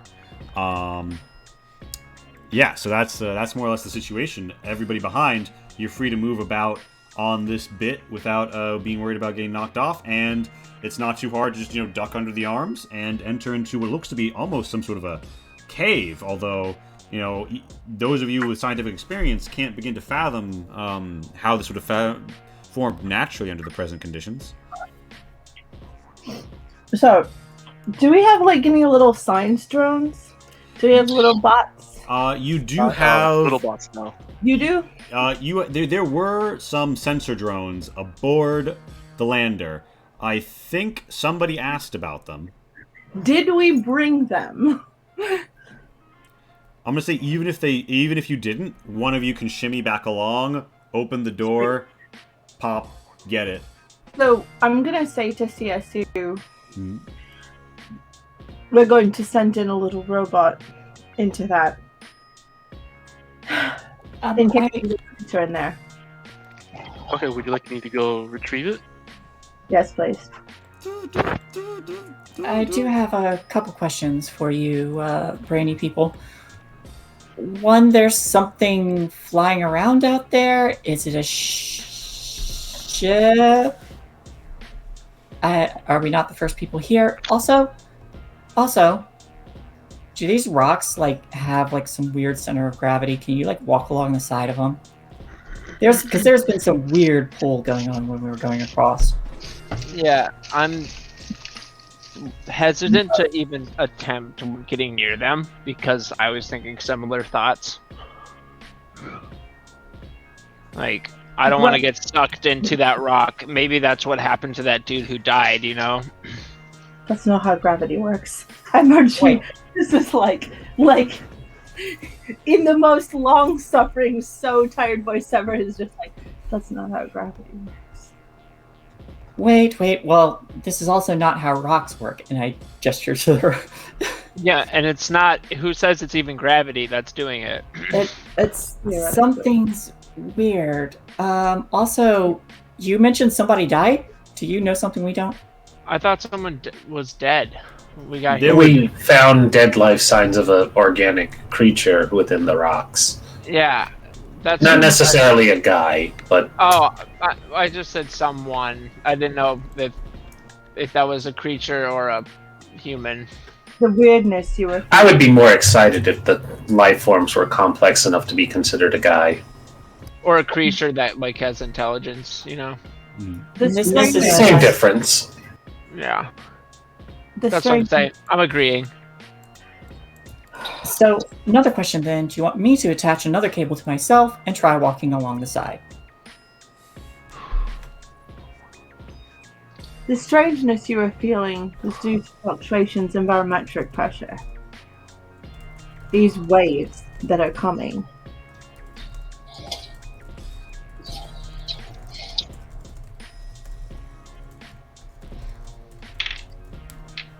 Is this a problem we need to?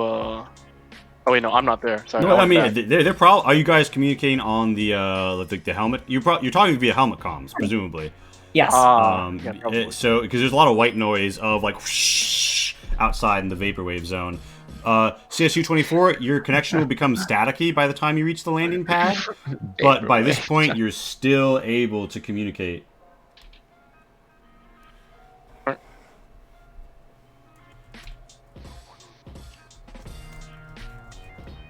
I think as long as you can safely connect that cable, you should try anything that might work. Oh, so how do you set in Roll20 your icon to your character's icon? I'm not sure because I always play with flattened names. Okay. But I think it's outside the game. Someone tell me later then. Yeah, alright, so y'all are... Okay, so hold on. Rindus, you said you were doing something? No, I was supporting Stella's question that as long as she could do it safely, she should shimmy across. I can give it a shot. All I have to do is just attach a cable to the harness of my suit. Yeah. You can do that. And Amarjeet, I'm assuming that you're hanging back until the drone comes back. You're not going to go first into the cave or anything. Correct. All right. Because that's where the thing I saw went, right? You didn't see it Whatever. go inside. You saw it disappear like underneath the rock, like down a ways and beneath the center. Not into this thing. Not in here, no. Honestly, Oh. it looked a little big for this. Okay, so that's not where it went. But we still don't know what's in it. So And you don't know, I mean, you can see these openings, but who's to say there's not more? So yes, you approach the unknown orifice with caution. that No doesn't orifice. sound like me. So Stella, for you, Oh, Stella is going to. it's just with fearlessness and boldness and many, many questions. Questions you have a burning desire to find answers to. Oh yes, definitely. Well, I am gonna do science. I think I'm just spending this time while I'm waiting, like fiddling with my instruments. You're fiddling with the instruments. Stella, you're doing. Looking at things. Stella, you're trying to do some rock climbing. That's going to be a maneuver. If anybody who has maneuver wants to assist you, you can gain their maneuver skill as a benefit. Amarjeet is busy fiddling with her stuff, although if she tells you to do something, you get a bonus. And yeah, I think that's while you're walking CSU 24, just casually give me a scrutiny, just for casual reasons. Casually? Yeah. No reason. You said particular? maneuver. I'm rolling my maneuver. No, with no, it. no, no, Moss. So if you want to, you can help Stella. Yeah, that's for maneuver. Yeah. So how many skill points do you have in the maneuver skill? I rolled it. It didn't work. It's all good, but so actually, if that had been an independent test, it would have, because you see how there's a success symbol on. Oh yeah, I see it. I see it.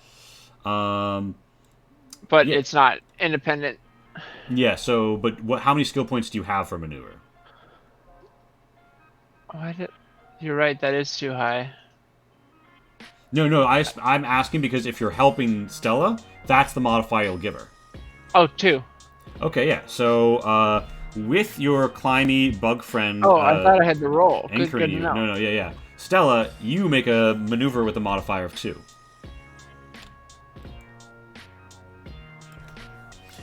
Ah, very exciting. So Stella is climbing very well, and she's got 2 twists to play with. You can do this faster, you can gain extra information, you can show off. What are you looking at, Shay? Do I and I get to choose 2 because I have the 2, or just 1? You get to choose 2. Ooh, I'm gonna. +1 to a future relevant roll, also an option. Ooh, that could also be good. I think I'm gonna show off and find something extra. As you show off and like That's what I would do. You lean back like, whoa! And right as you do, you slip, lose your grip, and as another wave comes through, begin to fall as the ISP-ARV hits the rest of its cable, and we go for a 10-minute break back at 10:40 p.m. Eastern to see how it goes as Stella dangles off the cliff. Hello, welcome to Diesel Shot! ! Change stars to see the game! ! Quick start to check the shit! ! Links to get the links. We will be right back. Hey, see y'all in a minute. I'm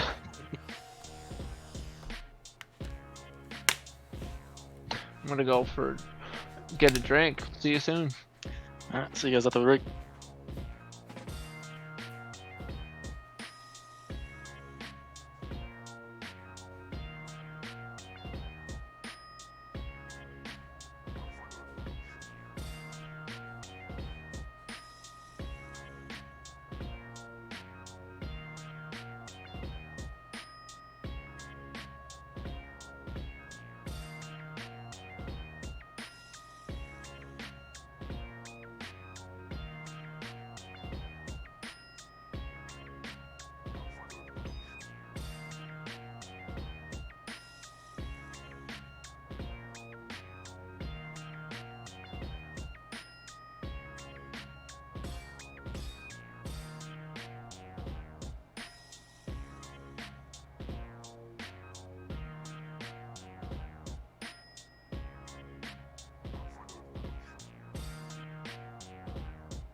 What will happen tonight on Diesel Shot? There's only one way to find out.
It is rather 10:41. We will of course resume once we have a quorum.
Hey, I'm back, guys.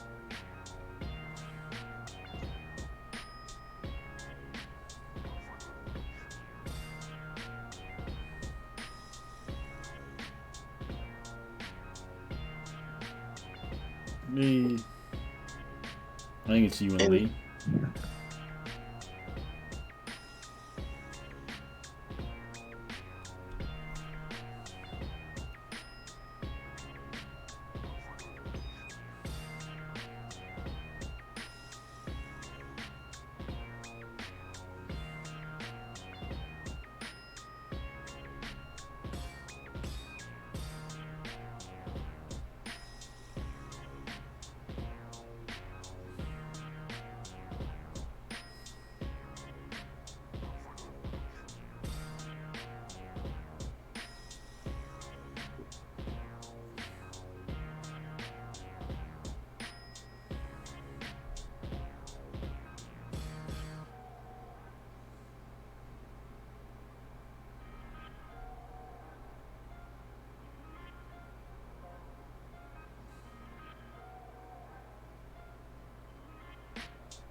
So who's back?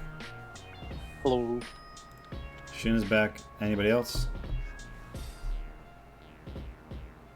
I'm here.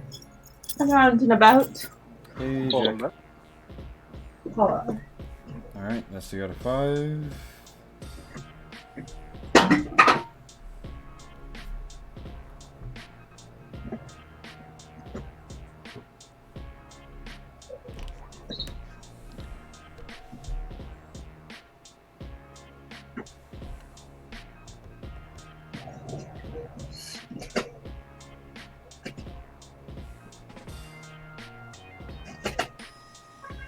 Boppity boopy. Hey. Boopity boppity. Yo. Ooh. Is that orange juice or like amaretto? It's a juice that is orange. Ooh. And the mystery deepens. She has V8 tropical fruit blend. Oh, fuck yes. Oh, fucking bought me some of that V8 shit. No, yeah, V8 hits. Oh, God, it's been a while since I had some. I'm gonna have to chase that flavor. It's my favorite. Oh, I love it. My roommate only likes the berry one, but Oh, yeah, I like the wild berry one that's like a dark purple that feels like I'm drinking out of some primordial warlock goblet about to sign a pact for my soul. gotta drink out of Especially when it has some like weird swirly going on in it too. And you're like, ooh, Yeah. mystery mix. drink out of the skull cup. That's the rules. I mean, Lee, when you put it that way, now I want to try this, this Right. purple one. For real. I'll have to fucking, when we're not in, well, I guess I'm already vaccinated, but when we're not in virus times, I'll have to swing by and we'll, like, hit the V8, have a tasting bar, make a video out of it. Hashtag content moment. Luckily, they are pretty widely available. You don't have to, go on a quest to an ancient mountain to. You can probably go on a quest to your local Walgreens and A quest to the local Walgreens, yeah. live your best warlock life. Should all just go to one of these places, dressed as witches and warlocks, and demand their V8. I mean, You guys can raid my closet. Yeah. Like, my friend was like, how can you be a witch and not look like a witch? And I'm like, well, today's laundry day. Alright, so don't judge. It's laundry day. And to be fair, like, are we talking about like your stereotyped witch, or are we talking about like actual witches? Oh, like, I work as a practical witch. That's like my job. So my friend was teasing me that I don't like look as much like a stereotypical witch as they thought that I ought to. They did not see a pointy hat, and they were like, No, I have one. I just don't really like hats. Maybe I'll get a tiny one, a little fascinator that I can just like perch on there for branding. Now, see, that's like, to me, that's stereotyping, because like I studied Wicca before, and I've had friends who are I had one friend who was a witch, Right. and a few who were Wiccan, but not. Yeah.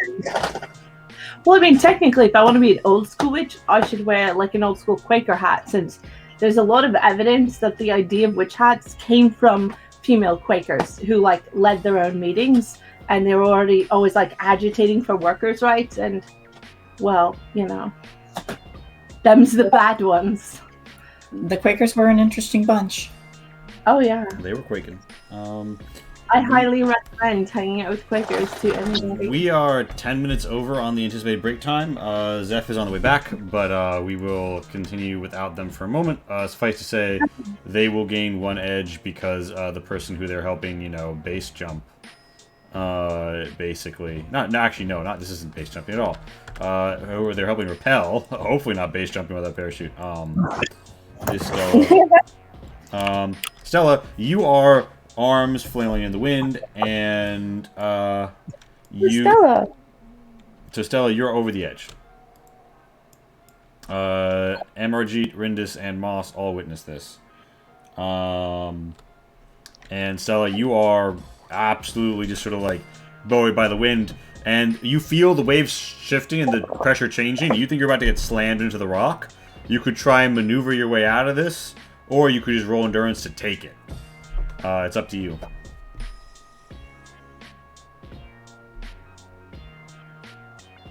Shay?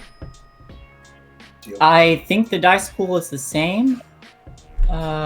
So I will try to maneuver. Am I able to use one of my previous maneuver successes for a bonus? Yeah, because you stated you were going to bank 1 for doing this better. I will count that as your bonus, yeah. Cool. Okay. You're going up against a hazard 2-8. That's 2 static damage and 8d6 variables. So that winds up being 2 damage that you negate by rolling good. And you managed to scramble up Azef. After the brief scare with Stella, she is able to get back to a secure spot. Yay! After a while, CSU-24 comes back with a floaty little probe drone. All right, so the Sorry. big rocks do not have some artificial gravity of some kind. Sorry, sorry to be a little late. Someone drove pretty sloppily into the bike lane, so I had to swerve and pick up all the shit that spilled on my bag when I went to the gas station down the block, so it took longer than I expected. I didn't get hurt, and none of my stuff broke, but it took longer. Part. Yeah, your safety is most important. I'm used to bad drivers from when I'm biking at night, so I'm fine now. But what I miss? Just Stella recovered from hopping off the side. Perfect. Yeah. Also, Lee, we're still on the landing pad map. Wow. Okay. I actually tapped this out and looked at the stream and saw it was a different map. So. Oh wow. Yeah. I'm so sorry. I'm very silly. Yeah. There's been a different map for a time. Sorry that I have failed to display it to you. But yeah, you got 2 probes. CSU. I'm gonna say. Yeah, we can see a little bit more down, right? So you're talking about Burbank. Yep. And we're at a cave. Mm-hmm. Well, I can see that. It looks very cave-like. I'm scared. Shitless. I actually I'm- have a out of character. Well, actually, I have a question for our Dreamweaver. Yes. This cave, does it appear to be carved out like by someone purposely carving it out, or some weird natural forces that we don't know about? I would say if you wanted to study this by way of the eye and investigation, you could make me a Scroot at a -1. But if you want to know cave lore, that's going to be a systems with a modifier of 1. And anyone can make either of these attempts, as long as they get closer. And you do have probes that you could probe around with. And if you had one in the cave, either of those tests would be getting a +2 modifier. I'll check with the probe, send it down. You like a CSU hands you a probe, I assume. Yeah. And the probe goes boom. Dr. Rin, Dr. Manjeet. The probes you requested? And which roll did you say, Lee? Systems with a modifier of that would be 3 overall for you. And Emerjeet, would you like to pilot a probe, or are you gonna let Rindis take in the first one? I'll help out. All right. So do you want to lend your technical assistance, or do you want to command Rindis to probe good, or order her? Well, I do like bossing people about, so I guess I will give very detailed instruction. All right. Yeah. Give me that. I'll take the extra probe and explore the orifice. All right. Yeah. Give me. And sorry, one more time. How much was the modifier? I was reading another ability. Really quickly, Emerjeet, roll me your communicate.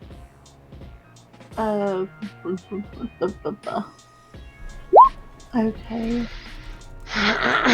Yeah, I am good at that. All right. So, that is an overall modifier of 3, 4, 5, 6, 7. An overall modifier of 7 for you, Rindis, on your systems test. But as Amarjeet is giving you, Amarjeet, are you like imposing maybe over Rindis as you give these commands? Yeah, but I think it's I like the idea that Amarjeet just like says things in this extremely low kind of soothing voice. And it's just said with like such expertise and conviction that it just like not to tell anyone else what their character feels or thinks, but most people would find it very easy to just go along with. Indeed. However, it is a bit of a powerful presence here. You suffer a level 1 shock, and your voice like skips a little, and perhaps a little bit harsher than normal. And Rindis, you gain 1 edge from that experience. Maybe I'm standing just a little too close. But yeah, so this is a systems with an overall modifier of 7, Rindis. Oh man. 7 it is. Let's find out. Yeah. Let's go. Wow, okay, so like this lore, so the cave can know no other master but Rindis. She has plumbed its depths, she has felt its feels, she has gone through its elements. She learns great and mystical things, and she has 2 twists left over on top of succeeding and super twisting with which to fuck about. Lee, are you trying to imply that Rindis is the master of the pink cave? Imply? I fucking stated it. Yeah, that's true. Okay, not only does she master the pink cave, she also does get a level 1 shock, and in this case, she actually kind of like scuffs the drone against an edge when she makes a fun and exciting discovery. You all see a strange green gas. You're sure that this was deliberately carved. You're beginning to see evidence of maybe some sort of like universalized tool used to maybe melt this is the right way to describe it, to change the state around it, to clear it out. Even though there is no living organism in here, it almost feels like it hasn't reconcealed because that living organism is missing. As you peer down, you see the strangely green gas. Not like anything else here. You scan it. It seems to be coming off of some sort of reaction. And you see glass. And as you get reading through this probe, you're sure it can be nothing other than Wycosi mined glass. A remnant of a precursor once near this region, but has no recorded presence in this system. You have made quite the discovery here, Rindis, and you feel as if though you get +1 to all caveology-related rolls on this adventure. I found something. Okay, thanks for typing it out. And just for the sake of ease, she relays all of that information to everyone. Yeah. So all the information is conveyed. Precursor. Yeah, I would say generally you'd all know that the Wycosi were known for, having a general area of space and then retracting into their capital. And they are the most recent, and they're believed to have ascended to some sort of transhumanist computer mind. And then that planet was sacked by a Newsguy warlord. The ultimate fate of whatever happened there is not known. Okay. I will note, however, that the Wycosi Mind Glass is notable because while the Wycosi didn't leave their computational devices behind, there are some places where their Mind Glass was left. It operates in an esoteric fashion akin to quantum computers that is so variably configurable as to defy understanding. It is an alarmingly malleable crystalline structure, noted for extreme plasticity of thought, and can be put between almost anything to increase and restore its ability to transfer information. And if installed in a synth, it can increase their max processing by 2. It can also be used in various computational devices for similar positive effects. So yeah, you see there's some Wycosi Mind Glass there in the bottom of this green gassy descent. Also, you and Stella would note that there is a depression here where it seems like there is a descent into a shadowy hole that has also been bored.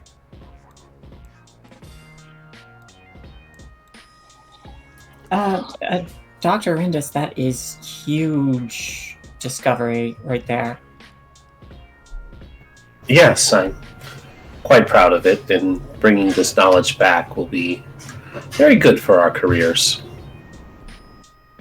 Yes. And then Amarjit looks at her and just says, "Good." Praise number 2. Praise counter. Can we get a praise counter in the chat? 2. Yes, that was number 2. Skippy, the science has started. Thank you, Judge Wolf. Literally saving us all from certain doom and a major discovery. These are the 2 things that get it. Yeah. We're crushing it. Yeah, so that's the info that you've got. You've got the probes in there. You've scanned around the whole area. You can position the probes wherever you want. The probe that you did bring in, Rindis, due to your shock, is slightly scuffed. If it takes any more damage, it will cease to function.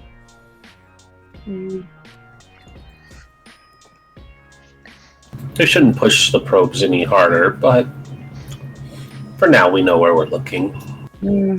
Well, if you'd like to take some time, I can take a look at it, see if I can do some patchwork, some field work on it.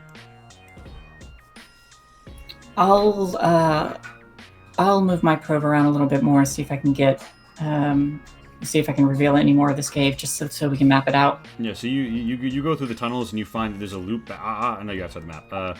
You find you're in Gary's mod and you break out of the Dark RP, map borders. No, you see that there is a circuit here that it loops back into the chambers that you're aware of.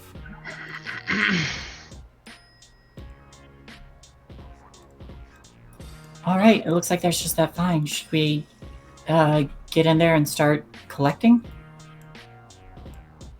Yeah. Is there any way to see if there's any organisms from out here or from the probe? These probes are mostly attenuated for scanning the atmosphere composition of gas giants. You could go rummage through the data to see if there's anything like that. Right now, the initial findings are showing, at a glance, to Rindis and Amarjit, same single cellular life form, that is outside, sometimes blows in, but seems to die fairly quickly and sort of gather like dust, like dead skin cells, near the entrance. It doesn't seem to survive within this bored cave area. Thank you, Flesh Party, for the resub. It is indeed a Throgger's moment. Hey, what Ray. up, Flesh? Nice to see you came through. I'm glad you helped my brother out tonight. I really appreciate it. It's gonna be a fun game Wednesday. Yay. So, what course of action would... so, Amarjeet and Rindis, you're the science lasses. What are you thinking right now? Me? No, Amarjeet and Rindis. Sorry, We have to go deeper. I have a hard time hearing, as I said before. Okay, It's all good. so Problem. what are you asking? Just like, what do y'all, How do y'all want to proceed? yeah, how would you, as... Can we safely continue forward? This glass, would it provide an explanation for that strange thing that I saw, the refraction of light or whatever? It doesn't provide an explanation, but it begins to suggest a wide variety of highly unexpected scenarios, because this more or less proves the only place Waikosi Mind Glass has been found is Waikosi Ruins. It is, unless somebody... and it isn't shaped like Waikosi Mind Glass. It's been stripped and used post ipso facto. It's been used in situ in the way only the Waikos knew how to use it. This is... In other words, whoever installed this here, it was the people... It was likely them. It is almost certain that the Waikos were at this planet and did something here. So, whatever that other thing is, it could have been brought here from off-world. Was this just not something we knew, or is it specific something that we had reason to think was not possible? In other words, is this like a neutral, or like a, oh my gosh? The Waikos were not noted to expand their polity broadly. They maybe got to about as big as the Throne Federation before going inwards. This is well beyond the borders of their space and places their ruins are found. So this implies that things you thought you knew about the Waikos' expansion, presence, and reach might not be as true as you thought. Yeah. I'm gonna go. Sorry, go on. Oh, go ahead. I'm gonna go out on a limb here. We did have one mission before where we discovered technology that was being adapted by the Newsquay. Mm-hmm. Do you think that it's possible that they brought it here, or? You're asking Amarjeet? I am asking both our science ladies. Doesn't look like it was adapted by people who had no experience with it. Whoever installed this knew how to use it and how to work it. Yeah.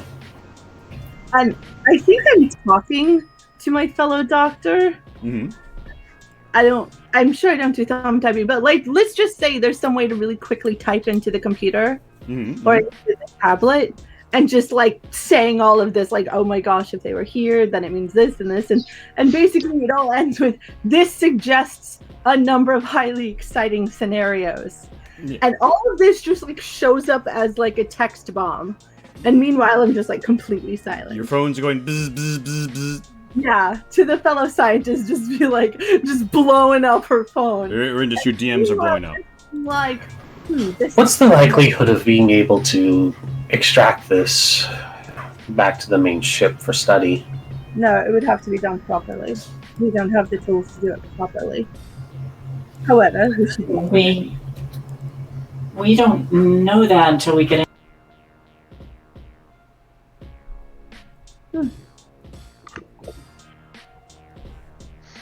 Well, do you want to go inside? If we can at least get a sample, maybe. But it's your call. You two are the sciencey ones. Also, there's a big hole in there that's making me a little nervous. I'm going to take a look at that real quick. Also, there's no reason why we can't return to base real quick, have a report, and get more supplies. More appropriate supplies to do an extraction. Maybe, but there's a couple concerns I have with returning and then coming back. One is our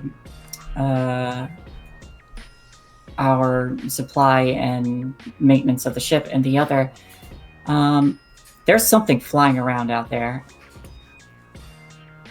You didn't mention Yeah, that. for sure. You said it. May I do a scrutiny of this hole? Yeah, screw the hole.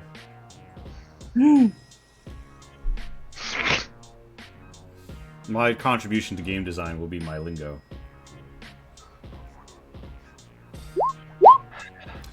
It was a missed opportunity. The hole has been scruted. There we go. There's that opportunity. The baseline of success, you feel the hole, it branches off in a systemic fashion that does not strike you as natural. It strikes you as a deliberate forking, as if though the prongs of a device or a mine shaft, but not designed to extract. It is curious and begs other questions. But perhaps it is used for maneuvering. I think something might be boarding in here. Maybe, possibly. Wait, so they weren't on boarding? You know, making a temporary home. Probably something with lots of legs. They said boarding like in like docking a ship. I'm like, wait, what? I'm so confused. Don't mind me. Oh no, that's all right. I'm getting the sense that something is staying here, inside here, and down that hole, inside that hole.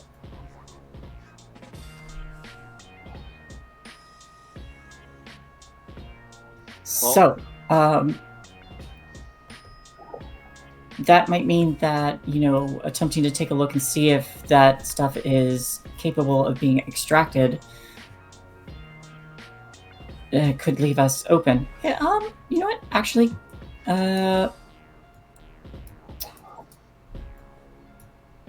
with the probes and with what Rendus already figured out, is there a way to study this pit and see if any of that glass can be extracted? So the glass appears to be set into a stark white, clearly artificial basin. This matches up with all the pictures you've ever seen of Waikosi ruins. It appears to just be like a solid mount of some substance. And the disc itself is kind of like child-proof locked in, and it could theoretically be rotated out and removed. As with every other Waikosi ruin, there is no evidence of a computational device being left behind, and although you could study it further before acting, you generally speaking suspect that the Waikosi mind glass will be here with a physical mounting and nothing else, because the Waikos either extracted it or had some means of making it degrade. It's debated amongst scholars. For those of you who think that you'd probably have studied precursor aliens, hit me with a systems at a -1, I think. Ooh. At a -1, you say? Yes. How do I just go minus and then Yeah, you type the -1 into the box and then hit OK after you've clicked on systems. into the input value? Yes. Yeah. Right. I think I did that right. Okay. And Rindus, you taking a stab at the ancient aliens? Always. Always. Come on. Ancient aliens. Stab at anything, won't we? Yeah. Stella. Anything with a pulse, or a pulse that can be revived. Yeah. Camera is off. Were there... I know my camera's Oh, off. okay. Is there any modifiers from anyone helping? Nobody's helping right now, but you have a -1 because of the difficulty of knowing of the knowledge. If somebody with systems wants to throw you an assist, you get their system skill as a positive modifier. Oh wait, no. I'll That's right. I can add. I'll help you Well, with my 0. You partook. You partook directly, so I'm gonna say those who partook directly themselves can't assist in this instance. Understood. Help you with my 0. I'm sorry. So you're rolling in on this one. I do have hyperfixation though.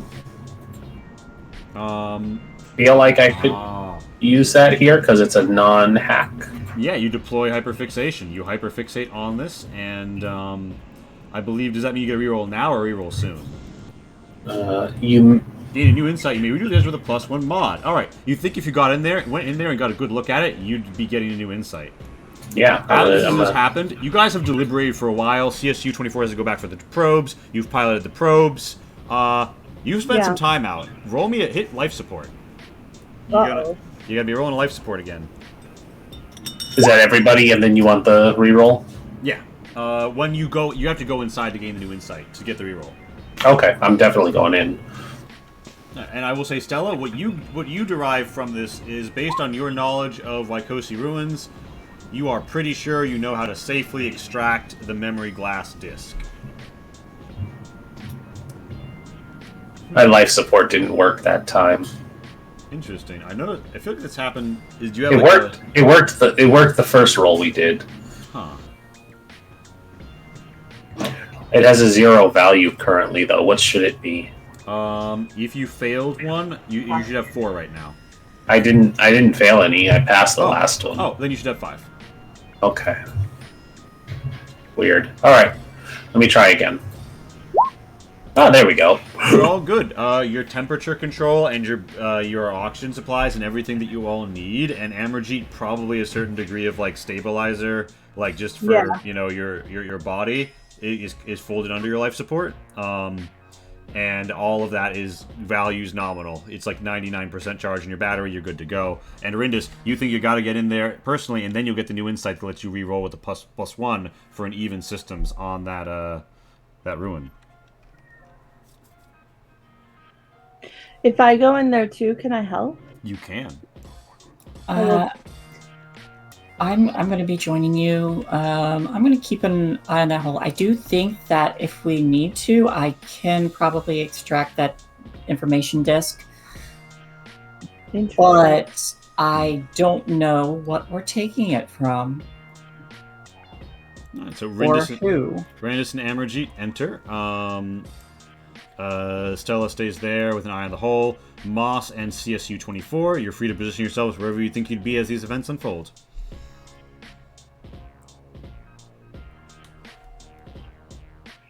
And CSU-24, you mentioned wanting to repair one of the probes, maybe. You could get to work on that if you spend a repair part and make a mechanics test. I don't know if I want to spend a repair part. At least not yet. Well, then you don't think that you dust off the edge. Yeah, I'm gonna sit near the entrance and just kind of fiddle with it, not really repairing it, but just just tracking it, putting a little maintenance on it. Mm-hmm. Hold on. The movement has not been locked to the grid at this point. Oh no, Moss is clipping through the world. Oh god, you're playing something on the source engine for sure. Okay, so Rindis, you walk in. Amerjeet is assisting you. And Amerjeet, are you just would you like to lend your systems as a static bonus, or do you want to give me a communicate to encourage Rindis? I can do my thing. I think it's better if I do it offers more of the benefit if I do that. You've got a chance of like a big payoff if you do the communicate. You have a more stable, reliable positive modifier if you lean on the other option. So it's I'm doing it. Well, right. If you'd like, I can come in and assist, but then I wouldn't have eyes on the hole. With assists, you normally take the higher value, so it's probably going to come down to Amerjeet's communicate here. Did I do it? Did it go through? It went it went through. You're giving a positive 2 modifier to Rindis. You could reach to help Rindis more, or you could leave it lie, or let it lie. This is really important, so yeah, I'm gonna do it. All right, so gain 1 edge, and then roll me that communicate at -2 because you are taking away the dice you rolled that were successful. If I'm able to do an assist while she's doing the communicate, I'll probably do that, but I'll have to step away from the hole for that. Okay, I did it at a -2. Mm-hmm. Does that work? Roll me one more d6 for the other edge dice that I put on you. Stella, if you want to come over and assist, what skill do you want to use?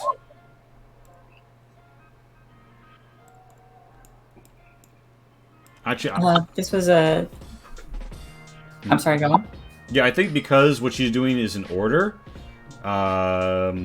you can also assist. So yeah, whatever system skill you have, you can add it to this. +3 dice. Rindis, modifier 5 systems test. Nice. All the dice. Perfect.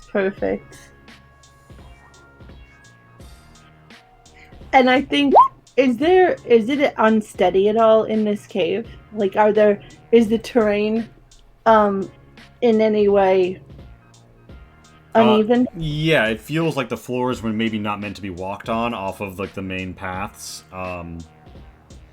So yeah, it's a bit uneven. So there's this moment where we're walking into the cave together that if there's like a slip or one of us stumbles, Amarjeet's hand touches the other scientist's shoulder, like just for the tiniest moment, and then immediately pulls back. Oh, Rindis, I'm gonna say your level 1 shock is you feel that, and you feel it.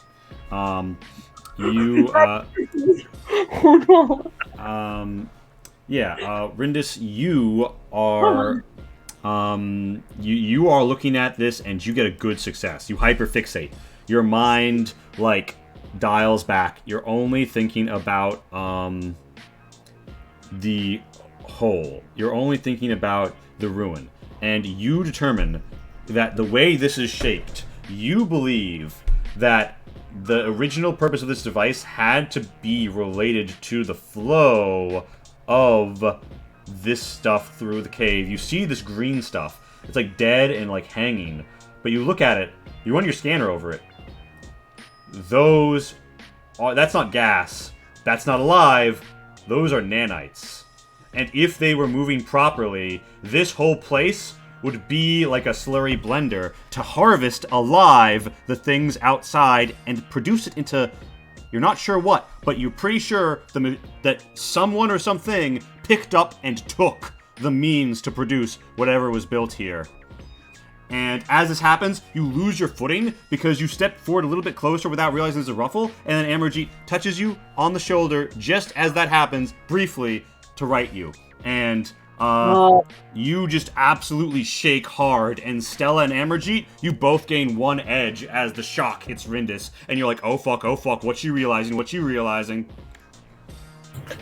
Nanomachines, everyone. Nanomachines, offspring. Are they It's what all Amarjeet has to say. are they active or dangerous? They're idle. They will turn us into a meat slurry if they're released. That would have already happened. Well. So basically, someone has taken away the crucial thing that would let the nanites do what nanites do. Which is, like, the White Coast did not leave their machines at any of their ruins. They only left mind glass, which is kind of like the White Coast version of copper wire. Like, hyper advanced to you, just kind of whatever to them. But they staged a deliberate withdrawal across their civilization back to their homeworld. So they they either deliberately removed them or built them into self-destruct perfectly or something. It's debated among scholars. So this is just chaff, though. This is like their vats or their material, like their... Yeah. This is just like wiring to them. It's nothing. It's nothing. But it's huge find and a massive find of it for you, and it implies a lot. But you've never found Wycosing nanomachines.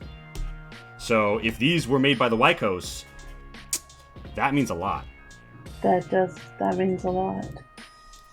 As this happens, you all feel a bit of a change in the pressure on you.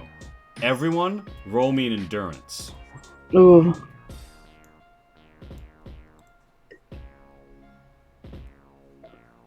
Endurance. No modifier, correct? Correct. Okay. Sorry, my chat cut cut out. What did you say? Roll an endurance. Okay.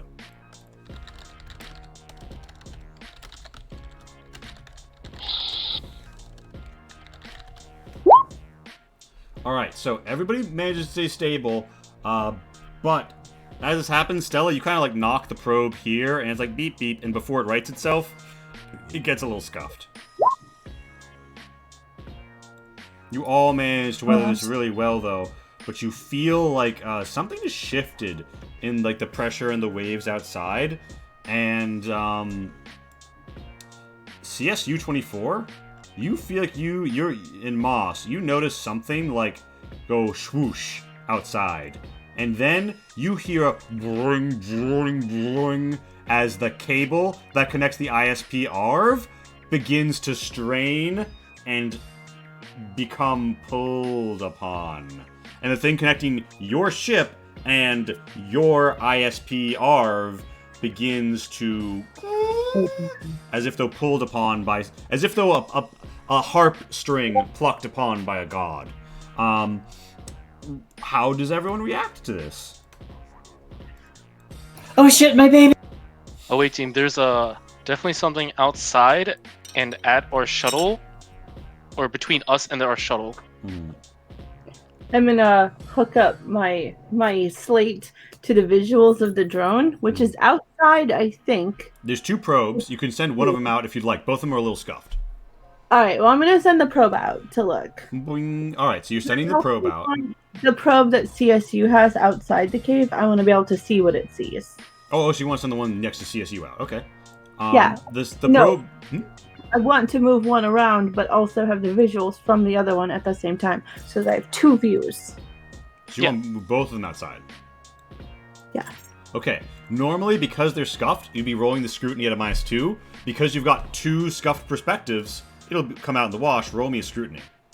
I'm only moving one of them around. Oh, The other one stay on CSU's lap. I'm just looking through its eyes. Oh, you're using it as a static position and then getting the variable position. I see. Still gives you a straight scrut. Scrutiny? Yes. You want scrutiny? Yeah, a scrutiny. Under cognition. Okay. So you succeed. You see something.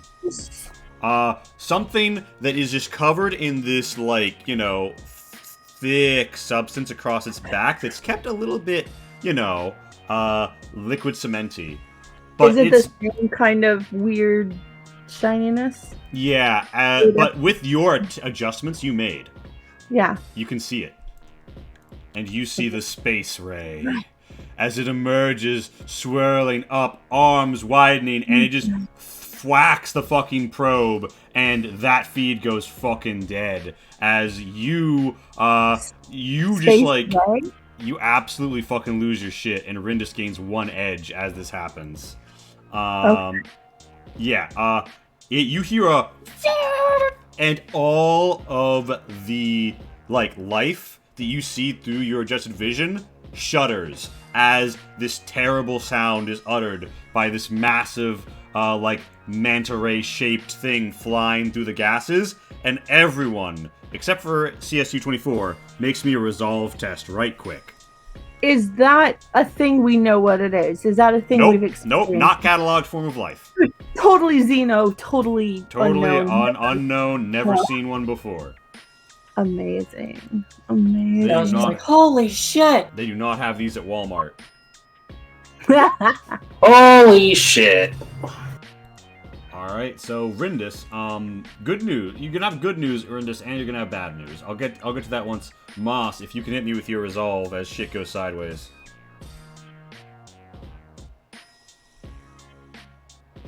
You're muted, buddy.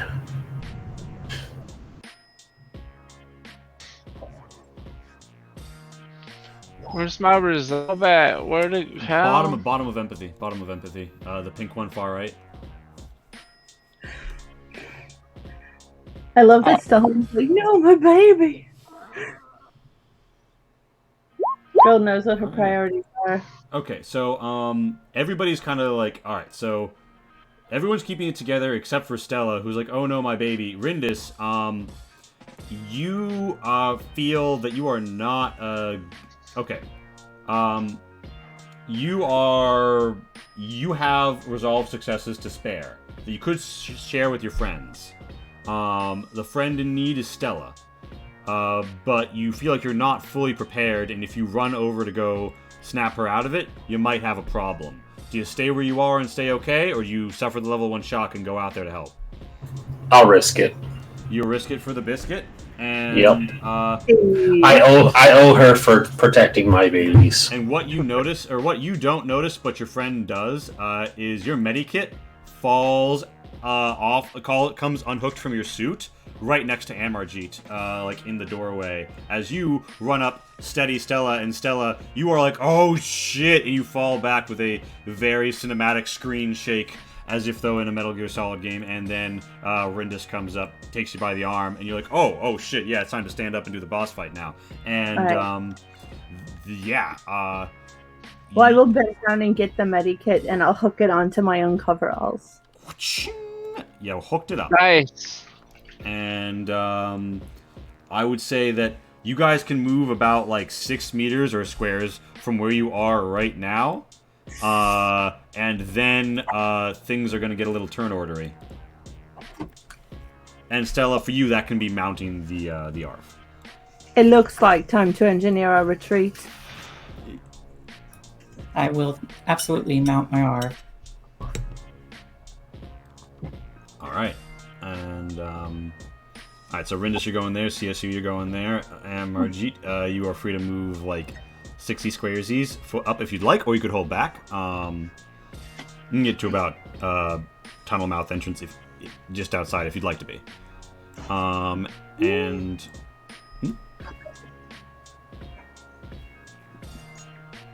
up down on that, Jack. What? Would you like to get about 6 meters closer to the cave entrance, or are you going to hold back? I think I'll hold back. No, I'll get 6 closer, but not quite to the mouth yet. Okay, you get closer, but not quite to the mouth. Need to shelter in here. Is this thing too big to get in here? Or could it get in here? It looks like it's too big, although the way its arms are folding, you wonder how tight it can coil itself and still move. Space octopus. Oh no! And Moss, just post yourself up wherever you'd like to be within 6 squares of where you are right now. Okay, let me just get to it. Alright. And Gotta yeah. 6 squares. I'm gonna post myself up. Let's see, 1, 2, 3, 4, 5, 6, right over here. Alright. Now, to Raoul initiative, what you do is you open your character sheet, you spread it out a bit wide, and in the top right there's an initiative button, and while you still have your character clicked on the map with some blue boxes around them, Done. slap the initiative button. Okie dokie. It's slightly. It's just hitting initiative in there, the same way we do with D&D, just in a different spot. It's the same. It's just a different UI. Yeah, but you gotta make sure you select your token. Yep. Yeah, Moss is on there, it's Vince is on there, CSU24, Stella. It's the same with 5e on here. Yeah, and MRG, if you'd like, I can push you to the tracker. I know you don't use Roll20 as much. Me? No, Jack. Oh, okay. Yeah, you can handle my token, Sure. right? You're talking about where my token is? I'm talking about initiative, popping on the initiative tracker. I can do that real quick. Yeah, go ahead. All right. Bam. Okay. All right, a goodly number. And the Ray, being a tier 2 enemy, has the acts twice ability, so they are actually going to get 2 initiatives.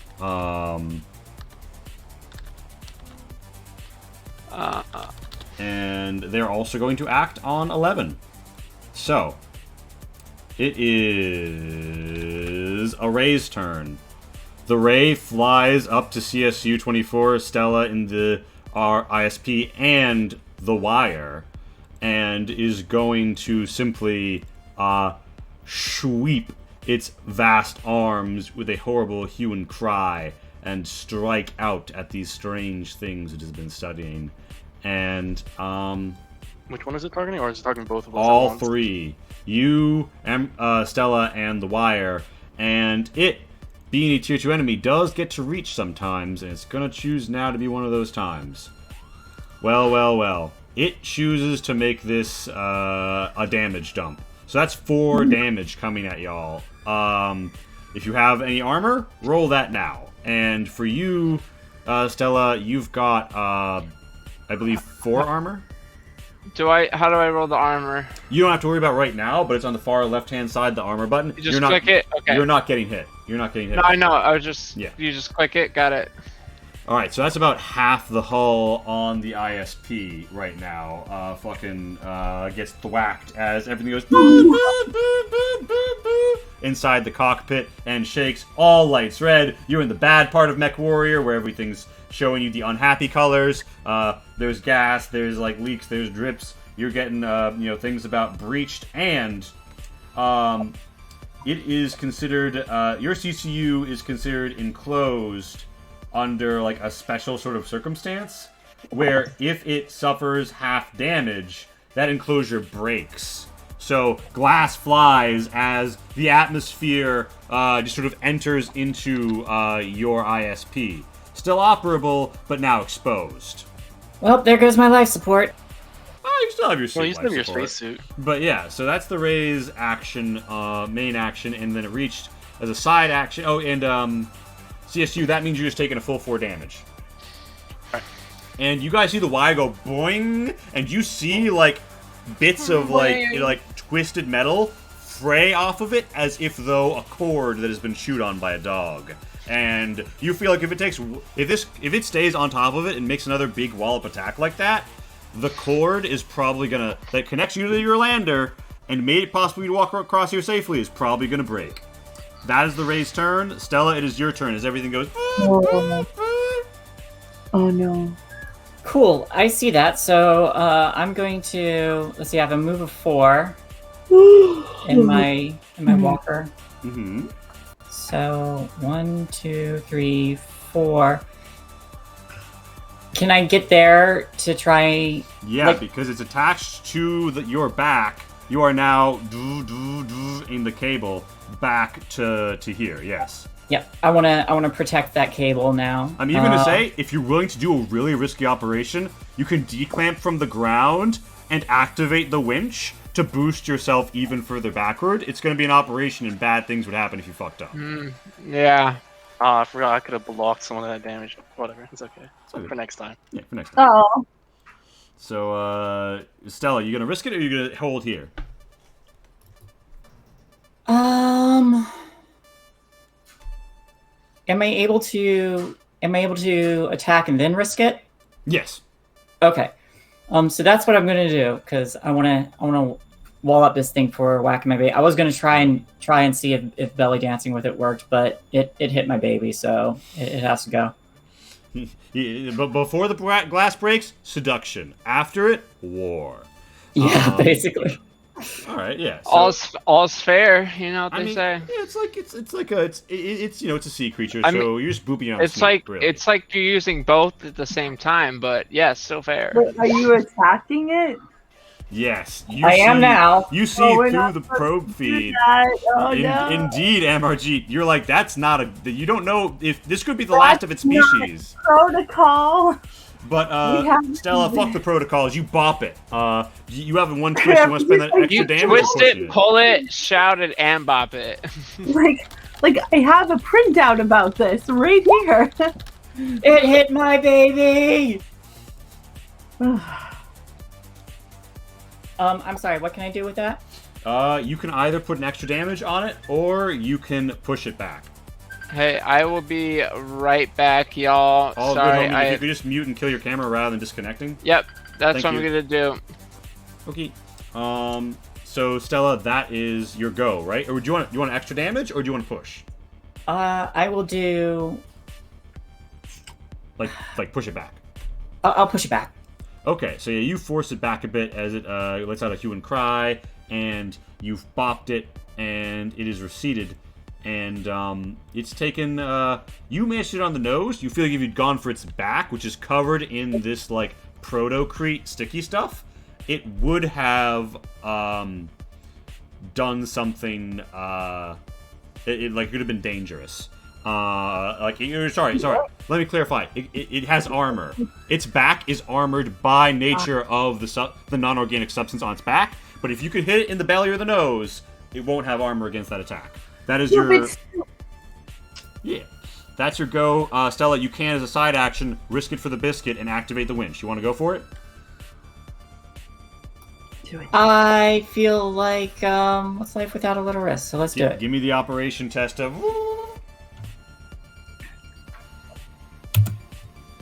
Cross fingers.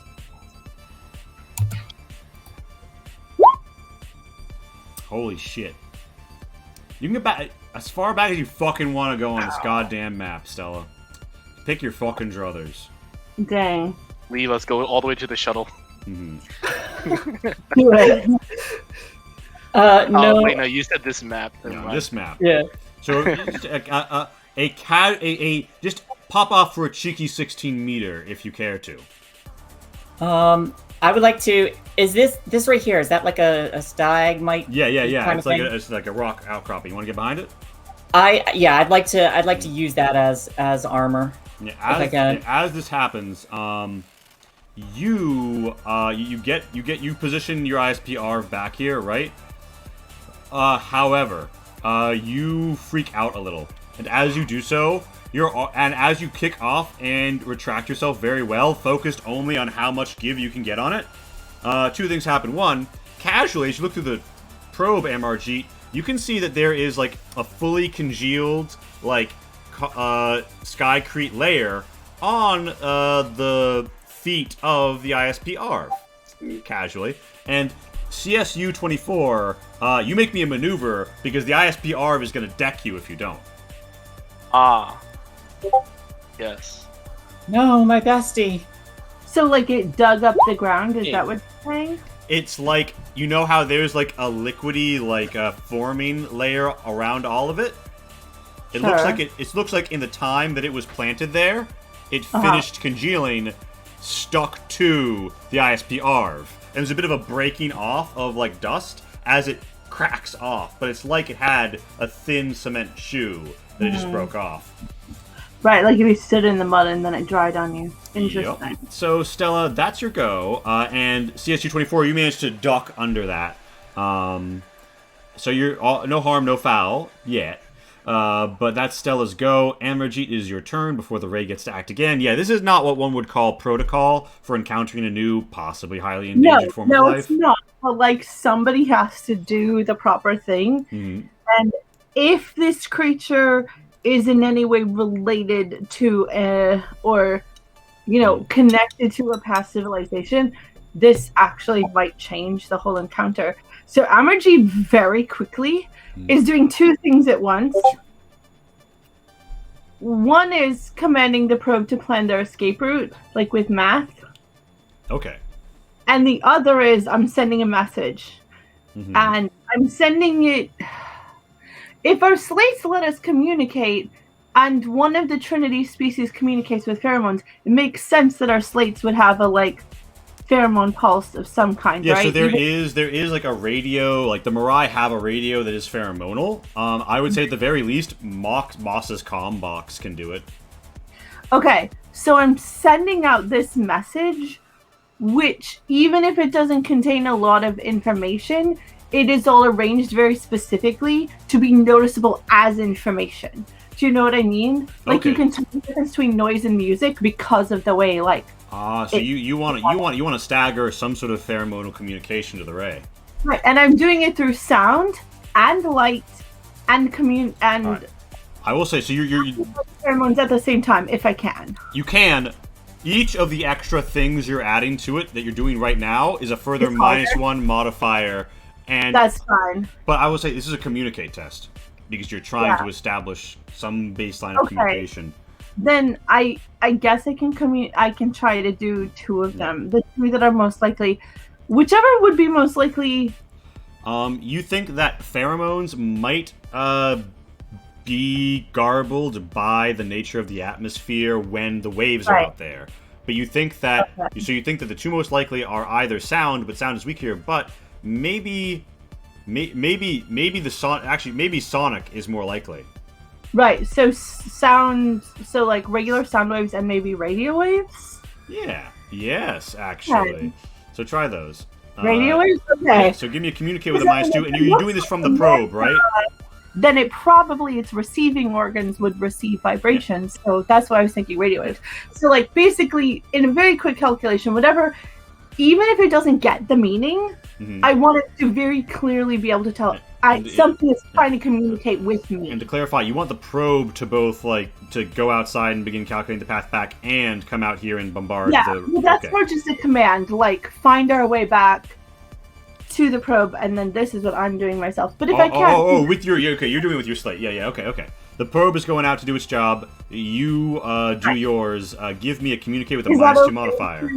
That way? Is that alright? Yeah. You delegate to the probe. I will say the probe is not intended to plan overland voyages, but. All right, but it needs to come back to me with the basics. So this is a communicate roll, right? Mm-hmm.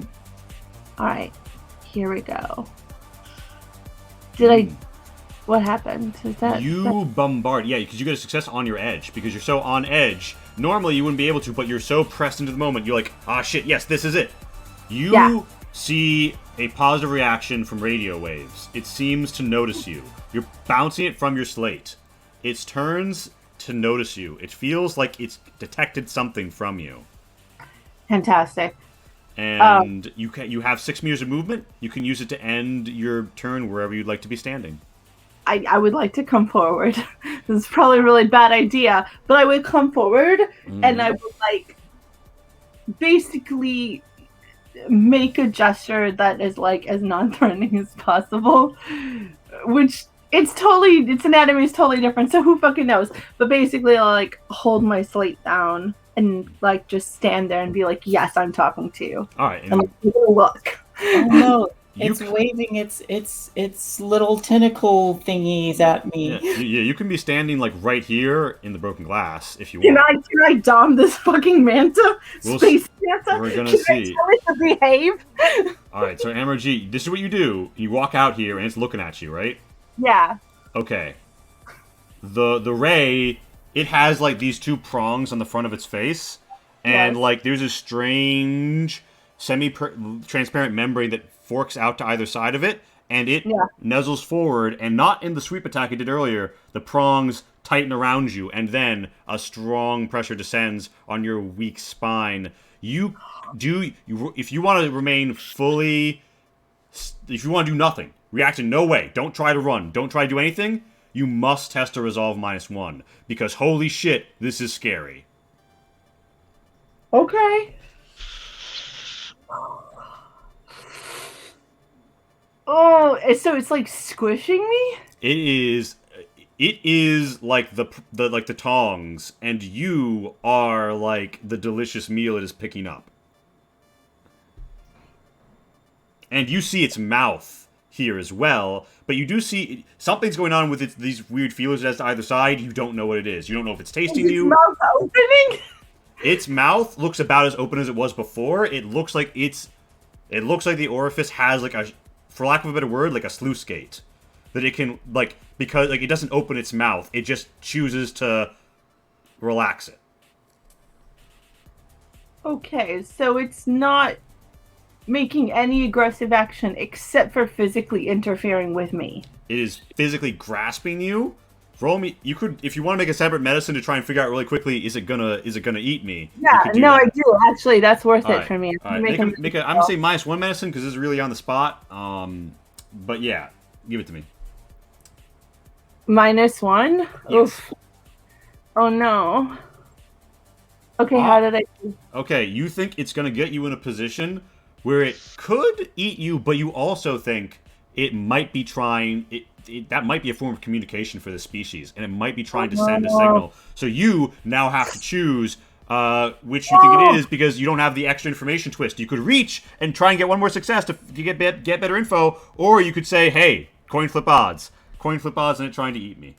What is the danger of reaching? What is the cost? What is the risk? You're going to gain an extra edge dice, and every time one of those you roll an edge dice, you've got a chance for a shock. And the more shock results shown, the worse your shock is. Interesting. All right. I'll reach. All right, so I'll put you up to 4. All right. And you're 4 on Now everything. I do resolve, right? Yeah, resolve -1. First roll your medicine right now. Roll your medicine again because you're getting more dice on it. Yeah, because you're re-rolling it. Okay.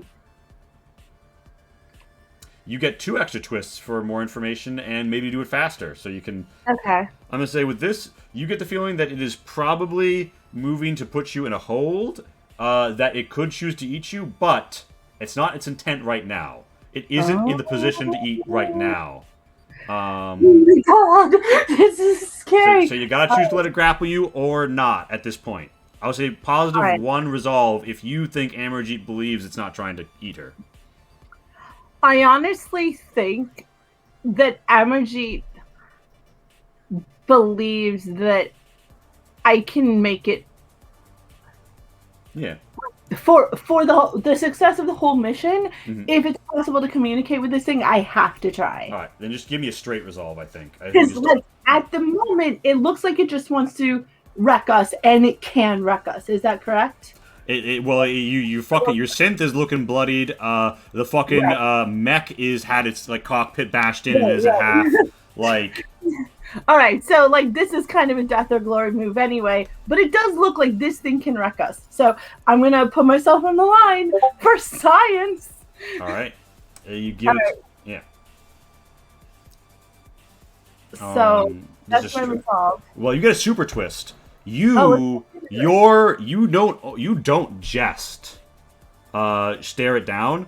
You steal your very soul, and as it touches you, it almost feels like it senses something about the strength of your conviction. And it holds for a moment. It's CSU 24's turn. CSU 24, you don't know shit about no strength and no conviction. The unknown xenoform has seized Amarjeet, the science officer, near its orifice. And we're having stare down? What course of action do you take at this time? Me, the player, know what she's trying to do. But what does CSU 24 think? You could roll an insight. You could roll an insight to sense to try and figure out Amarjeet's intent. If you fail it, you won't know. Which one does it say? Scrutiny? No, sorry, insight. Empathy. It's under empathy, yeah. What is the insight? Does the machine know love? CSU 24, you feel like Amarjeet seems to believe that this is something that might not get her killed, but that does nothing to assure you. You just know that she's doing this intentionally. All right. Well, I will pull my stun staffs out of my spine and not have any offensive stance. But I'm just gonna slowly and calmly walk behind Amarjeet and be ready to like pull her out, switch places. Something. Do you activate the stun stave? No, I don't put any charge into it yet. Okay. You won't be able to. Now just a metal rod. It will just be a metal rod if you attack with it during a reaction of some sort. But that's what you do, That's and you ready up to, if at all possible, like switcheroo with. I will say, Amarjeet is considered grappled at this point, so that's going to be a real tall order. But you ready up to do something of that variety. Rindis. Sorry? So, real quick, I will say that I do have a talent called Body Block, which lets me swap places with someone as long as they're within half my movement. Yeah, you've got Body Block. Something that, all right, you prepare. That's what I meant by like get ready to pull her out. We're like right at that part of the episode where like Worf and Troy are arguing with each other, and it's so tense. All right, Rindis, you see this going down. CSU 24 stands up with the staff. Amarjeet, on the doorstep. Stella, behind a rock. What are you gonna do? She's probably a little annoyed that Amarjeet's the one about to be eaten by the alien life form. But then she makes the decision to catch up with Stella because it looks like she might have this under control. So she's gonna just move. So you're moving. It's to be embargoed for science. Describe your field of focus, Rindis. She's heading towards Stella. So she's watching it and moving cautiously, I guess. Roll me a scrutiny at a -2. -2. Okay. Yeah, she's trying not to be too distracted by the sight of this creature, and it shows. You on your way over there, trip and fall, and as it does, you get a splat, like down the chest of this like liquidy, You son of a bitch! Did you make me squish a baby? Yeah. No, you do not. Your babies have not been squished, but there is a splatter on the front of your uniform of like this, like not yet solidified skycrete. Mm-hmm. That's a sample to collect later, then. Yeah. You can either side action stand up and then keep moving, or you can crawl. I'll side action stand up because I'm not doing anything else. Yeah, and you. She knows not to fire on this thing. It's a protocol, prime directive. Yeah, and you can main action dash if you want to get up behind Stella. I will get behind Stella. All right. I think that Zeph is still away. We'll say that Moss moves to be ready to support in some nebulous fashion. It is the Ray's turn. Moss should definitely move as far back as they are. Don't leave them behind. Yeah. They'll be like outside so they can run if they need to. And the Ray, it looks down at Amarjeet. It's like the membranous things like wiggle along her side, and it jerks back. And this is something you're going to need to inform me if this activates your ready action, CSU-24, because the broken glass and twisted metal from the cockpit that got bashed in pierces the ankle of Amarjeet's suit during the motion. Ooh. Wait, her suit gets damaged as in, like, she's now going to be breathing in the atmosphere? Well, the auto clot will help her, but she will temporarily be breathing in the atmosphere, and she'll be a bit fucked by that. I had envisioned that if the Manta does something, so I don't know. Unless Emma, the Manta is pulling her back. It It is physically acting upon her, is pulling her back. Yeah. But Like, it's pulling me away from the others, or it's pulling back from me? It's pulling you. You're still in tow, pulling away from the others. how is Amanju like reacting? Has she said anything? You can't see her face. She's wearing a spacesuit, and her body is clamped. Basically, Amarjeet could describe her arms and legs at this point, and that's what you'd know. But can't she like scream or say something like? Or I no? did describe having a way to like type messages by wiggling my fingers. You did. So I think you would. Can I say that I typed a very quick message, like you would text someone for help under the table, kind of dealio? Yeah. Would you say like okay, or would you say like It help? would say attempt to communicate. That's all. All right. CSU-24. This is an attempt That's to all you communicate. got. How do you want to act? I had envisioned that if like something a little more hostile than that, than just pulling her away. All right. Maybe like if she's being pulled off the edge, then I would. All right. So Amarjeet, you are getting stabbed in the leg. Congratulations. Roll me a single d6 for the armor of your spacesuit. Oh no. Gonna need a technician after this. D6. I'm gonna have to hold my breath. Right. So you take Until my spacesuit closes itself. yeah. So you take 2 damage, and then here's what happens. Yeah. So the atmosphere of this world and the living things in it begin to cycle into your suit, and then your suit's autoclot function begins to spread. And at the top of your next turn, it'll be fixed. But it's not the top of your next turn yet. Roll me an endurance. All right. I have to hold my breath. That's a hazard, and the hazard is going to be a static 3/10. Right. And you're getting 1 against it. I will roll this so you can decide, if you want to. Okay, so you have 1, 2, 3, 4, 5, 6, 7 damage coming at you. You have you got 6 health. Is that a lot? You have so this is 1 more than you have because you've got a single hit on your endurance. Damage. Is this like 5e damage, 7 damage, or is this like old school 7 damage? Like how fucked am I? This is more. You got 2 in your soft health and 4 in your hard. because of your endurance blocking one of that, you are going to be down at 0 as a result of this, unless you reach and manage to get more hits on your endurance, which is negating 1-for-1 the effects of the atmosphere overcoming you as your fucked Or up you body start stuff happens, as your This is breath literally happens. the worst moment ever for me to pass out and or die. Yeah, so you want to reach it. You want to go up to 5 edge, at which point you can activate your edge break, which was really important as a human at 5. We'll talk about it later. Do it. Whatever I have to do, let's do it. All right, I'll pump you up to 5. Make You can your also test. scream for help. Right now, you just told us, "Hey, wait a second." Yeah. But if yeah. you start screaming, that changes. I have Mhm. am I able, since it's my turn, like right at the same time of this thing, Mhm. would I be able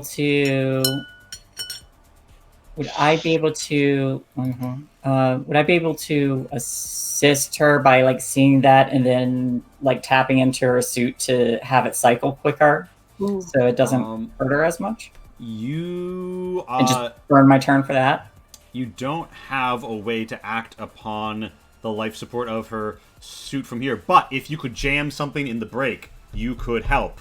You'd have to abandon the ISP ARV and dash up to her into melee range of the ray to do so. Oh no. What do you care about the most? You gonna go for it?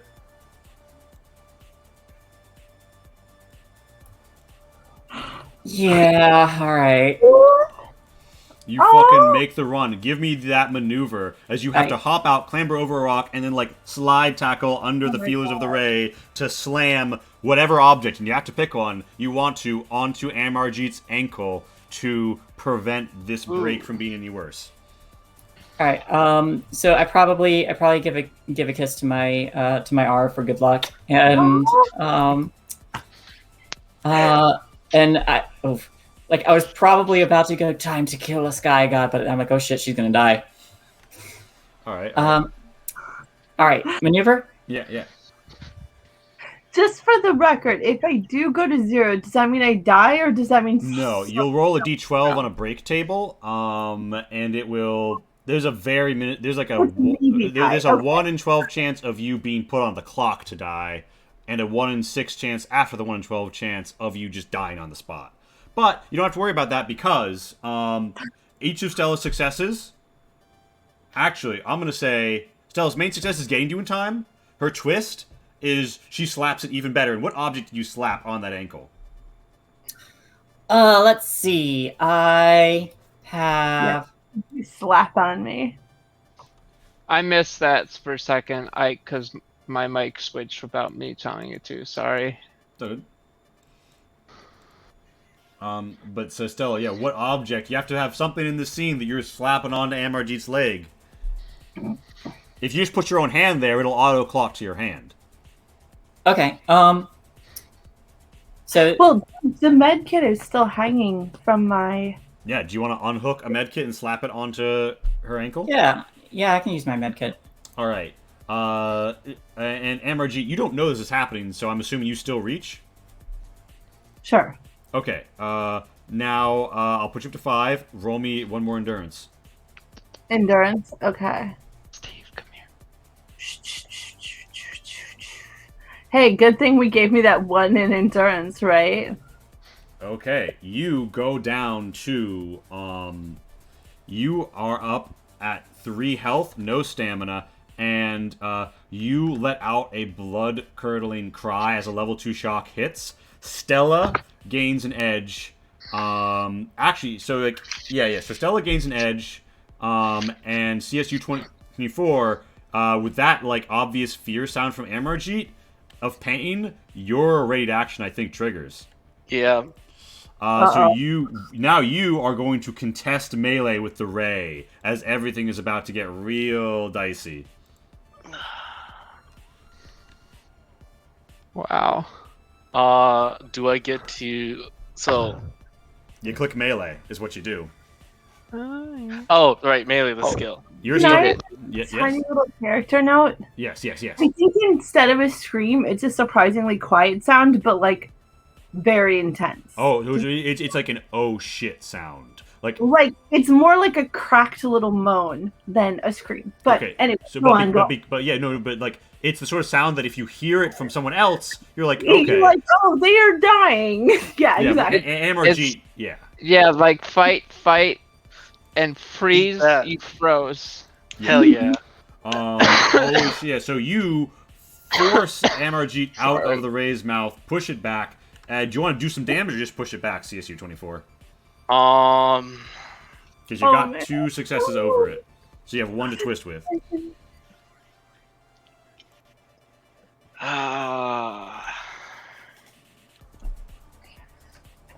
I think instead of damaging it, can I activate the stun stave? Yeah, as a twist. Okay, you get in there, and you go, doo, and as the electricity crackles with the atmosphere, its feelers turn a weird teal, and it rears back, and almost you hear an uttering vibrating from its whole body that comes from no obvious mouth. And it does not seem happy about this course of events. Color. Maybe it communicates through color. But I don't actually attack it. I just turn it on and just be in a defensive So pose. Stella, you've done your turn by reacting that way. Amarjeet, it is your turn. The situation has evolved in this fashion. So if I have 3 damage and 0 stamina, what does that mean? Is there information I need to know about, like, what state that's... There are some creatures which, when you have no stamina left, can activate a special attack against you. They may or may not be creatures of that variety present in this encounter. But it's also easier to heal stamina. If you get jabbed with adrenaline while you're still standing, you'll overheal to 5 of 4 stamina. Health takes a bit and some practice to get healed. But we have stabs, right? You've got a medic right behind you, yeah.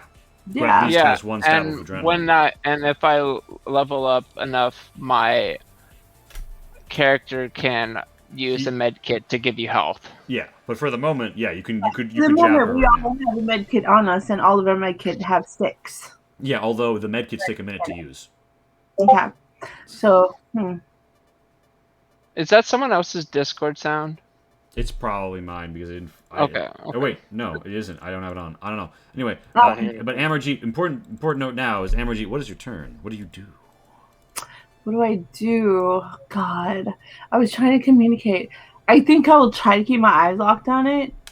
And I want to communicate. The radio works, and I want to add color, but I don't know. So I think I want to make my pad flash a bunch of different colors. There is something that I feel like is important to visit here at this point, which is that you are a human, which means you can edge break at 5, which you have, edge. Okay. And your edge break is called Silver Tongue. Silver Tongue gains full success automatically on every non-connect communicate test that you attempt. This is a communicate attempt. Important note here, very important note. I haven't gone deep into what these shock symbols are and what exactly they can do. But when you activate this, after its effect goes off, you will roll every edge dice you presently have, and any result that isn't a 6 will count as a shock. If you get 3 or more, you will suffer a traumatic shock, giving you a psychological trauma and probably taking you out of commission for at least an extended period of time, if not the rest of the encounter. But before that happens, you'll be able to do this whole, like, amazing thing and fully communicate. Cool. You're on. You're doing Do it. Okay. You fucking all right. Everything that lined up way too clean. That was At the end of your next turn, you are dropping to 0 edge, rolling those dice, and we'll see what happens. But Amarjeet, for now, cool. Whatever. I don't care. Let's do it. Let's do it. You communicate with the ray. The So, like, ray.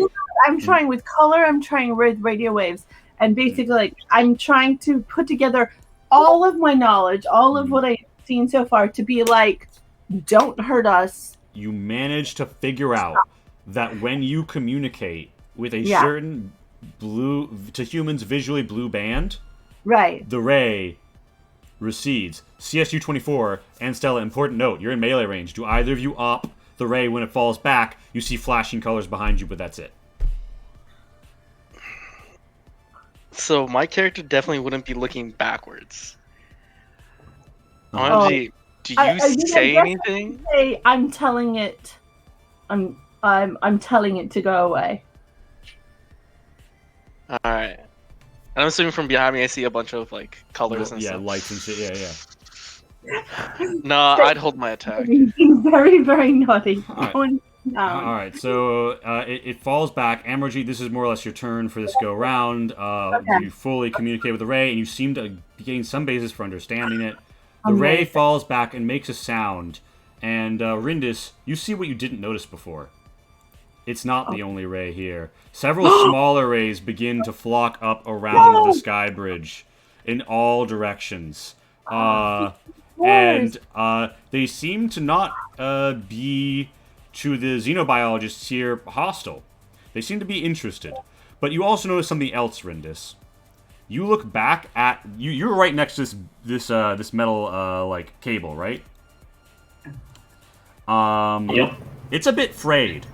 You see it turning and twisting a little bit more. And one of the rays comes up to rest on it and like flips it down. And as it does, you see in the distance your lander is beginning to give off a warning light. But you're not in comms range because the mesh is interfered by the atmosphere. And you see the lander is beginning to, well, let's just say it doesn't look as high off the ground as it did when you landed. It's sinking.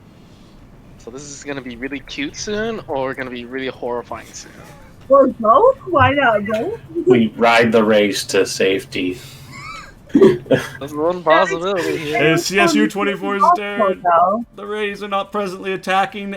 And note, this case state of events is brought about by Amarjeet getting every single fucking dice she would have rolled to communicate on them, super twisting like twice. So that's what's creating the current status quo. Just casual reminder to everyone. She's going Really? ham with the lights and the radio and stuff. Is that good? Is the super twist good? You're saying it rolled really well, or Yes. really bad? So a super twist is if you get 3 additional successes, you can make a super twist. So Super this Twist is like a critical success. yeah. So you're able to do a really good job here communicating. Yeah. You just have to be horrifically traumatized. That's fine. Yeah, It's fine. CSU 24, And that's you only witness twice, right? all, yeah, it's you know.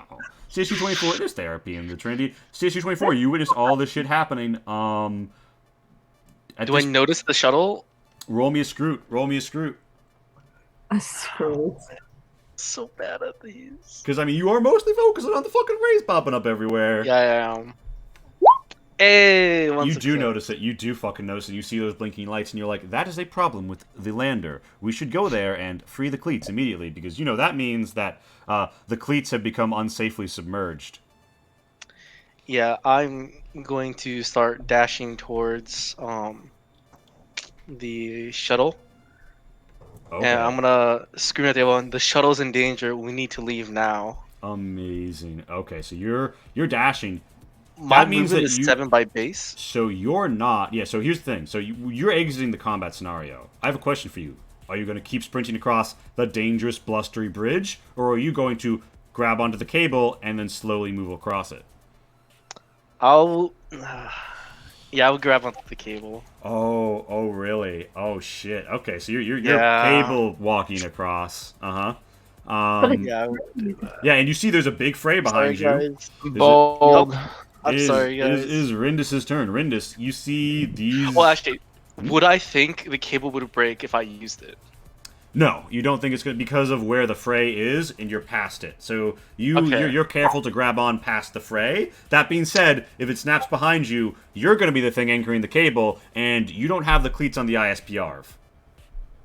Yeah. So you could go get blown off by virtue of being holding onto this cable if it snaps. As that happens, Rindis, it's your turn. This is what's unfolding before you. How do you act? Also, Water Lily happened 3 times in a row. Water the... Okay, alright. You're Sippy, welcome. sippy, sippy. Drink your water. Yes, amazing. So, Rindis, it is your turn. What course of action do you take? This is water. I can disengage as well without worrying about this ray here. Yeah, it seemed that ray is actually flying high up enough. You won't be in its combat range. Okay. And my communicators can reach the others, or can I just like start frantically waving that it's time to go? You can communicate to people in local range of you. The mesh does not extend all the way to the To the ship. ship. Okay. Yeah, You just also wanted to heard me clarify. scream, "We need to leave now. The shuttle's endangered." Yeah, I just wanted to clarify that communication part from earlier. Mhm. So Rindis is going to say, "Time to go. We're losing the ship," and she's going to back out too, as much as she doesn't want to. And are you also holding on to the cable? Yes, because if it breaks, I can blame the robot. Amazing. Nice. Moss, it's your turn. Amarjeet got like stabbed in the leg by some glass and is looking real fucked up. You want to juice it? Yep. You already know what I was gonna do. All right, Excellent. you walk up. All right. Don't die on me. And then whatever that Pulp Fiction quote is, and I stab right in the rib cage. You get Don't die on me. I used an adrenaline shot to bring you Right, back. right. So as the medic says, "Don't die on me," Emergy says, "Don't be stupid," and then kind of just hunches over. And I think for Emergy to hunch over, it's like the folding of this enormous accordion. She just kind of like hunches up and goes, "Ugh." Okay, but don't you have to roll for that? But do I have to roll for that? no. What happens is you spend a side action to stab her, and Okay. she Yeah, okay. overheals. You've spent your adrenaline. She's overhealed to 5 for the next 10 minutes. Okay. The risks are when you are repeated uses of adrenaline. Oh, yeah. If you jab her again, you're gonna risk her heart bursting. Now remember, I wrote down in my notes. First That's one's not free. good. I don't want that. Yeah. So Moss, Yeah, you want to I start? wrote in my notes. First one's free. Yeah. So you jab her. Do you want to start piecing out now that you jabbed her? Yeah, I'm piecing out. Now, when you piece out, are you gonna take like the safe way of like I'm inching across the cable, or are you gonna piece the fuck out and just like sprint? Pressures be damned. I was gonna sprint. All right, give me a maneuver -2 modifier. Just fucking sprint. Oh, I can't do that. Then it's 0. You always get to roll at least 1 dice, and you have 3 edge, meaning that you'd get to roll 4d6. So 4. 3 out of the 4 would be edge dices. Yeah. So 46. Yeah, you can do it if you want. I'll roll it like this. Is that okay? Yeah, so you get no successes, and you're about to be like possibly blown off the bridge. You want to reach that, which would mean that you'd have 5d6 you'd roll then. 5d6 for that. That for what's that for? For reaching to not die. I died. Okay, so you're up ahead. CSU 24, you see Moss sprint up ahead, and then they lose grip. They are Mirai. They do have a climb speed. Their little climby little clingers do grab onto the edge as the pressure gets them. CSU 24, you'd have to risk. I thought I wouldn't be able to grab. I'm glad. Okay. I was trying to. You're in a real fucked up position. I know that, but I was worried I didn't grab at all. CSU 24, do you want to go for it? My natural instincts, which is programmed into me, would be body block Moss. Okay. Charlie, no, he's not worth Push it. them Rindis, to- you're behind the robot as the cable goes twang, and CSU 24, roll me a Hey. -1 to do that. What Yeah. bonus one? Maneuver? Yeah, Neither my character or me. He. my bad. Someone Yes, said it. it's I don't know who. -1. It was probably me. My bad. You're good. Yeah, you saved them. You managed to body block though, CSU 24. You swap positions. Yep.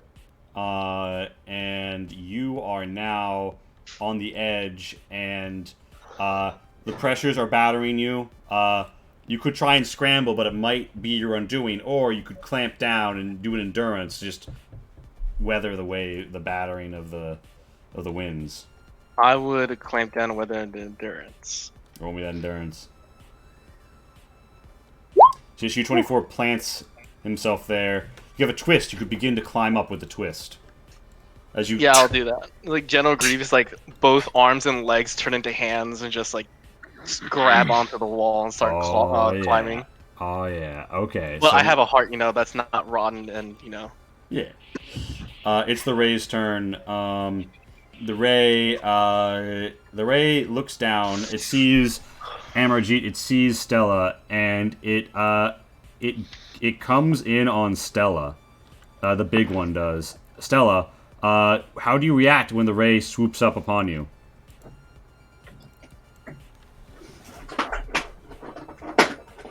Shay? I go. Well, I'm not in the Arv anymore, so I go. I'm sorry I hit you, Sky God. Okay, so you cower. Excellent. Give me a resolve to cower without running away or bopping it.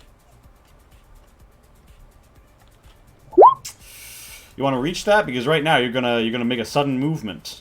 Yeah, I'll reach. leaving you. What would your ICU do in this point? In this position? Oh, nice. You super Oh, twist. but yeah, You one also shot. super twist, and like Amarjeet before you managed to still your heart, but you twist up and coil for a moment in a way that alarms Amarjeet. She thinks you might be about to screw the pooch here. She gains one edge, but you get through it, and you are held in its prongs, and it is now your turn. It is holding you. What would you like to do? All right, so it's holding me. Mm-hmm. Can I? I'm gonna look to. Everybody else is retreating. I'm gonna look to Amarjeet. What's it doing? What's it doing? What's it doing? What's it doing? Now, Amarjeet, you're still. Sorry, go on. Amarjeet, you're still broadcasting the same back off signal. It seems to still be coming in more slowly, more cautiously. It seems to be trying to feel her out, like it felt you out. I say, it's investigating you. Be calm. Don't move. All right. And Stella, do you do that? Yeah. All right. Yeah. And So then I add, this is a parent. Chill out. yeah. So It's not the only one. oh my gosh. Yeah. You feel as if though the situation playing out before you is under control to a certain degree. Amarjeet, you have one last turn of full success on communicates before you suffer the ramifications of your edge break because you've fully pushed yourself over the edge to make this happen. Okay. What I want to communicate is, we are leaving. Let us go. We will not hurt you. Do you say let us go? Hmm. Oh, it wants to carry me. Oh. What do you Well, basically, like, we are leaving, and kind of a either help or don't interfere kind of deal. Ah, yes. Okay. Amarjeet, at the end of your turn now. Also, if I can communicate, Mhm. I like you. You're cool. I want to do that too. All right. Yeah. They're like, oh, thanks. Some color of admiration or attraction, which yeah. could backfire beautifully, but I don't know that. Yeah. The Ray seems interested. Oh. It's it kind of it swipes up Stella a bit, hops off. One of its kids come up and nuzzle you, and then it comes over here to you, and you roll me 6d6 as you suffer the effects at the end of your turn of this decision. That's okay. I'm petting a baby space ray. Everything is fine. Everything is fine. Everything is fine. I just flirted with a space ray and it reciprocated. This is great. This is a good day for science. All right, give us those 66. 66. All right. Let's do it. Oh, it only lets me do 5. Yeah, it's annoying like that. You can click a 1 again afterwards, or yeah, okay. So 4 is still level 3 plus shock. You go Ramrod Stiff, suffer -2 to all tests if you could make them, which you can't because it takes you and then it lets you through the sluice gate and you go boop, and your whole vision is subsumed inside the ray. and you go ramrod stiff as a result of this. You guys just saw Amarjeet get eaten by the ray and is now flying towards your lander. Stella, this ray begins to pick you up, and it's leaving the ISP ARV behind. What do you do? Oh. God. Stella, what Can did you... I remote pilot my ARV? Nope, it does not. It does not have that functionality right now. The only thing you might be able to jerry-rig is if you could get one of the drones into it, the still functional drone. But that drone is busy piloting your escape route, so you'd have to take it off the task Amarjeet gave it. I am absolutely taking it off that task. All right, give me a systems -1 to try and use your cell phone to make a fucking drone drive the ARV. It will get you a new one, you know. This one won't go to doggy heaven and or the farm, you know. It'll stick around.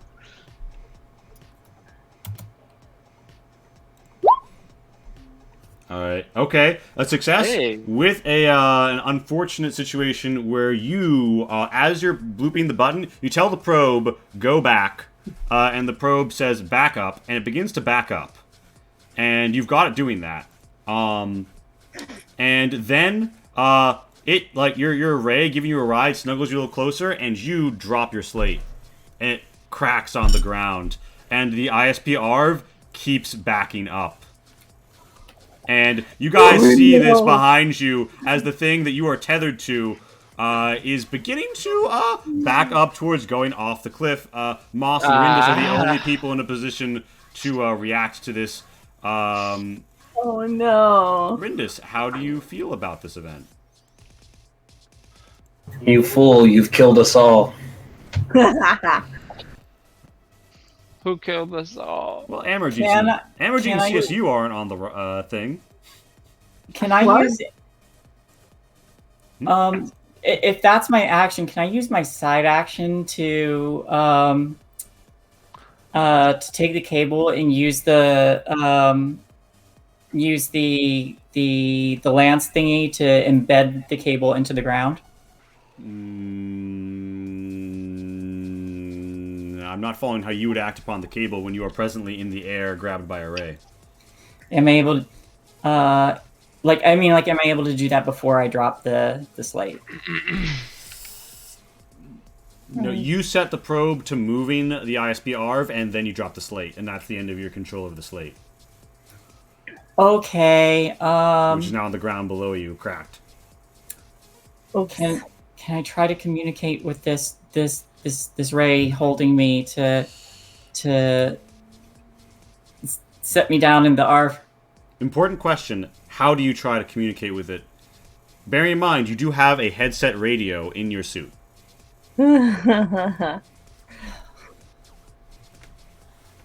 I will attempt to use the headset radio. All right, give me a systems -1 to just like tune your radio through a whole bunch of frequencies and hope one of them is put me down. Put me down, please. As this is happening, the ISP ARV is backing up. CSU-24 is slowly climbing. Rindus and Moss, you're on the line. The frays are beginning to twist and getting close to snapping. What are Rindus and Moss doing as this Let's hope happens? you don't accidentally say "fuck your donuts." I'm just a doctor, Jim. Like, I don't know. All right. I guess we need to let go. Get back to me on that one. I gotta think of something creative. All right. So Rindus, you're gonna let go of the cable. Yeah, otherwise I'm dead, right? So I'm not holding on to the cable. You Right. could, if you were willing to risk it, sprint back to the ARV and take the controls, but it would be risky. I don't know how to pilot that thing. Why would I do that? You're not very clever, but you know, yeah. You could, What? You know what? It's fine. I'll do so. Why not? I can go out. No, And, hold on. What do you need to pilot that thing? 10,000 hours. it's Yeah. operation. It's an operation test, is what it's called. Oh, so yeah, I couldn't do it. Can I assist by telling her No. hit the emergency brake? Probably Yes, not. yes. You can assist I'll- with your operation skill points from the mouth of the ray. I'll run to it and yes. All right. Is it broken in any way? No, I mean it's fucked up a little. I could probably. No wait, I don't have mechanics. I was gonna say I could probably like fix it up a little bit if I run over there. No, it's just in reverse. Someone just needs to get in there and stop it reversing. Rindus, give me a maneuver with a -2 modifier as the pressures buoy you. Oh, this is gonna be great because I have a 0 and only a 2 in. Minimum of 1 dice. But So- it's my. So here we go. You're gonna help with the operation. Okay. There you go. Success. Level 1 shock. You freak out. Moss roll 4 and extra. Stella. I didn't roll 4 extra. I rolled my edge. I have my Roll idea. 4 extra. Why would I Ro- roll 4 extra? Assisting. Because I'm giving you instructions. Wait. The instructions are gonna be for the operation, which she is about to make. Oh, yeah, that's Moss, what were you saying? too many people talking at once. Moss. I am gonna use my scrutiny to see if there's a safe space for me to jump down here. You see that there is a nearby gully which you could maneuver along with a bonus to maneuver if you were to let go of the cable and go for it. You want to? So yeah, and I get a bonus, so I'll roll 3. I'm gonna just quickly change it to 3. I'll change it back to 2 just because I like the system.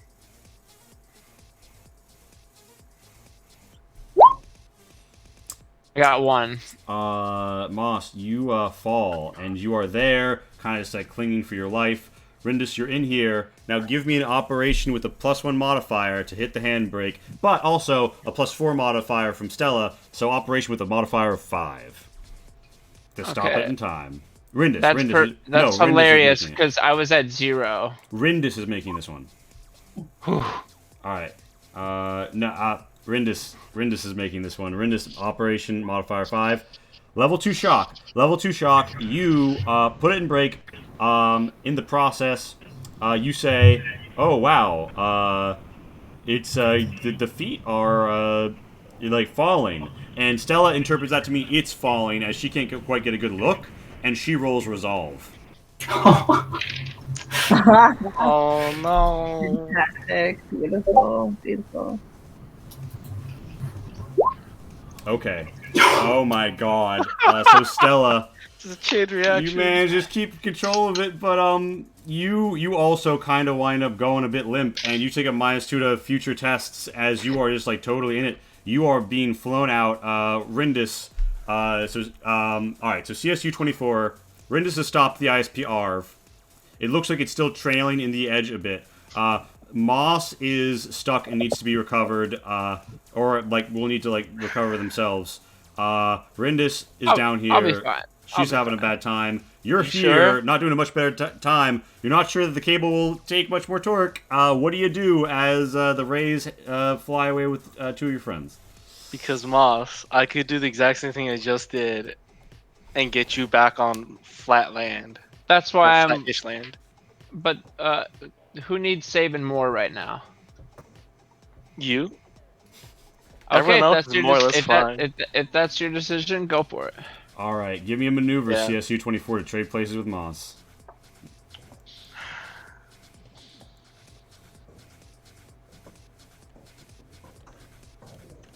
All right. No. All right, Rindus, describe the current course of action that you would take to Wait. me just briefly. I'm gonna reach. Yeah. Wait for me. No. Moss. No, for Moss. Rindus. All right, so Rindus briefly. Okay, so CSU 24 is just about as fucked. Rindus, describe. Yeah, what course of action would you take over the course of the next, I don't know, 10 minutes? How stable is the walker looking? The walker, after your successes, is planted firmly. Okay. Then I am going to very carefully try and figure out how to pilot this thing and get back to the ship. Yes, you can double reach CSU 24 due to being a synth. You can spend your processing twice. And, Yeah. Third time's a charm, right, guys? And that takes you down to like 1 processing, right? Yep. You managed to get Moss up there. You're kind of stable yourself, but not by much. And Rindis, Wow. give me a straight Thank you. operation to just back this baby up. Can I continue to assist? No, you are like paralyzed and far away, and you can't see. And nope. Answer is no. Okay. You're having a panic attack inside of a sky whale. All right, before they come in, what am I rolling? Wait, is somebody else inside the sky manta? Not inside, being held in the prongs. You just Okay. straight operation, Rindis. There's nothing affecting this. Okay.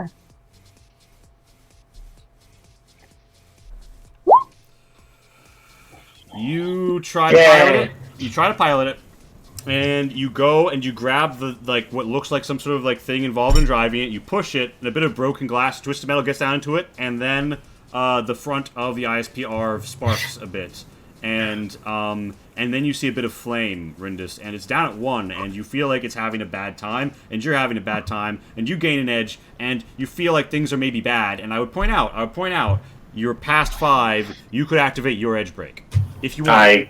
I think I should. So I'm going to activate Eureka. It's called Eureka. It's called Eureka. I suddenly know With an everything. exclamation point. I had a brain blast. You have a brain blast. What do you want to... Moss, CSU, and Rindis are all being +2 modifiers to all their tests right now. The ISPR is probably not going to move, but if you all wanted to say, make a collective maneuver to get the fuck out, you could do that. I was gonna. Could I push? Could I push that roll to try and maneuver it better? You could try it again. I would say the outcome of that roll was you failed to move it and damaged it a bit, but you could try again. I want to try again. With a 2 modifier because of your own Eureka, as everything comes together and your balanced insights combine. Let's see. I feel like Stella would be mad if she took the time to rescue my babies last session and I didn't make any effort to rescue hers. Yeah. So see, this is really like a 2-episode arc about friendship. All right. Yeah, exactly. Maybe that operation with a modifier of 2. Well, I did say I would try. I didn't say I would succeed. Amazing. Moss and thank you for the gifts of deep thought. Moss and CSU-24, make me your maneuvers with a modifier of 2, unless there's anything else you'd like to do. Look at the Arv is dead in the water as it literally falls over. You said a modifier to what? Maneuver? Maneuver. Okay. GTFO. Yeah, let's get the fuck out.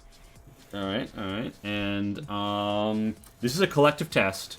Rindis has spent her actions trying to do this for the moment. Rindis is okay, well anyway, yeah, just give us your test, Moss, and then we'll see.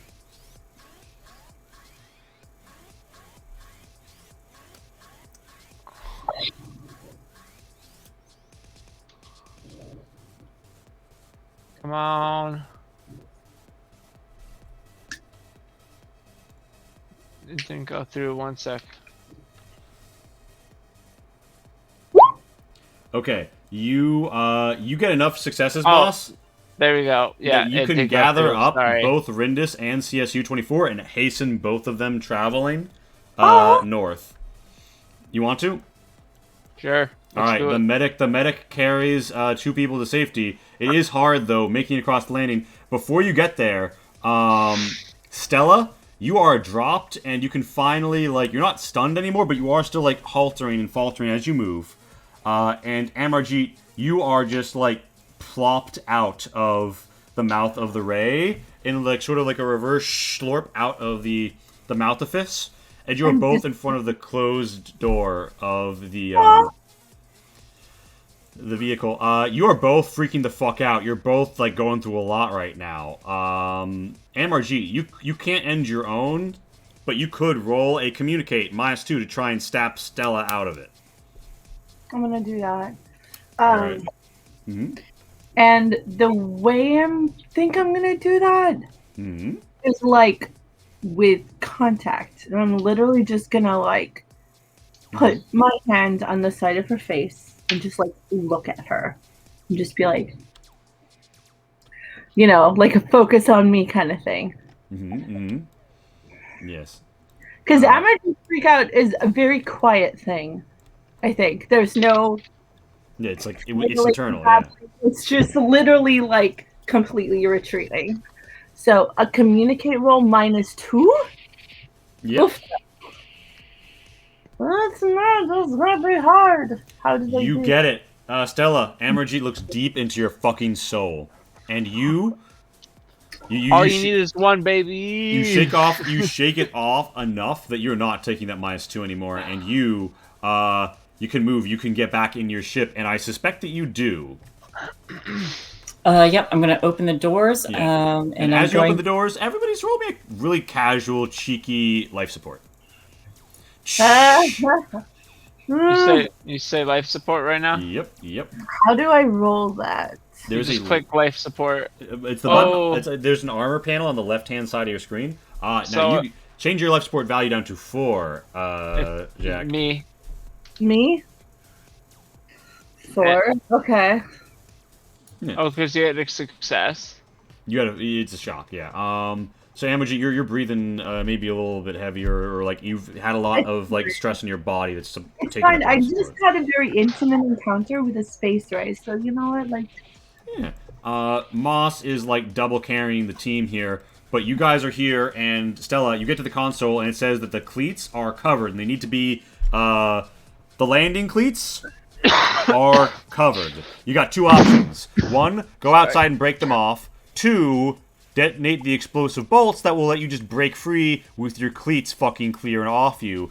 Also, fun fact, it's showing you that the mountain you're on is beginning to tilt, which you see as the already knocked over ISPR begins to drag in the distance, and the beam, like the cable that Moss is along with everyone, is beginning to list. So, what do you do, Stella? You're here. You're in the cockpit. I'm gonna like, as I'm like pressing all these buttons and starting it up. Cleats are encased. We need to break those off or disengage them. I don't know how much time we have, but everybody, hurry, get it inside. All right, you say that. Amarjeet, you're standing here. As you see it, Amarjeet, you begin to physically see the tilting, and you see how fast they're moving right now. They ain't gonna make it in time. They're not gonna make it in time? All right. They ain't gonna make it in time.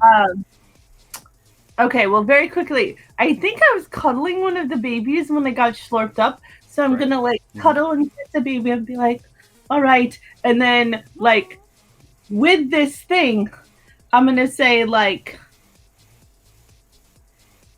they need help. Bring them to me, please. Give me a communicate with a modifier of 2 to, like, get that across as you... Negative modifier of 2? No, positive. All right, because I feel like we have a... That sounds like you bonded. Technically, yours would be bigger, but you're taking a -2 to all tests right now because you're still suffering from the heavy shock. Yeah. Life support shock, yeah. So and I say to them, I call out, do not panic.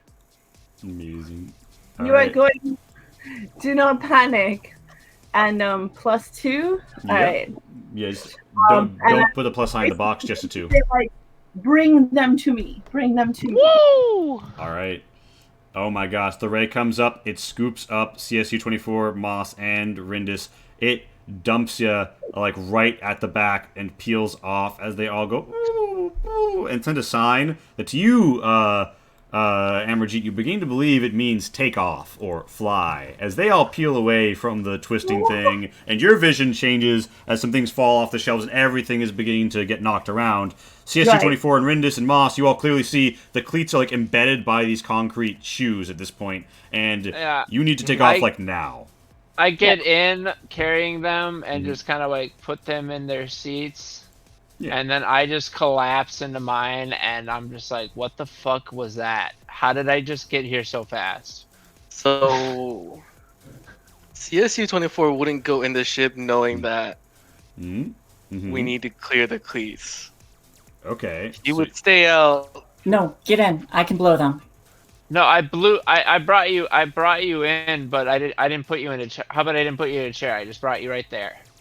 Where you are. Yeah, so Yeah, CSU sure. 24, Oh, Stella did you says she say can blow And it? them. then you stop me, and you're like, hold up, and then I put you, Rindis, in your chair.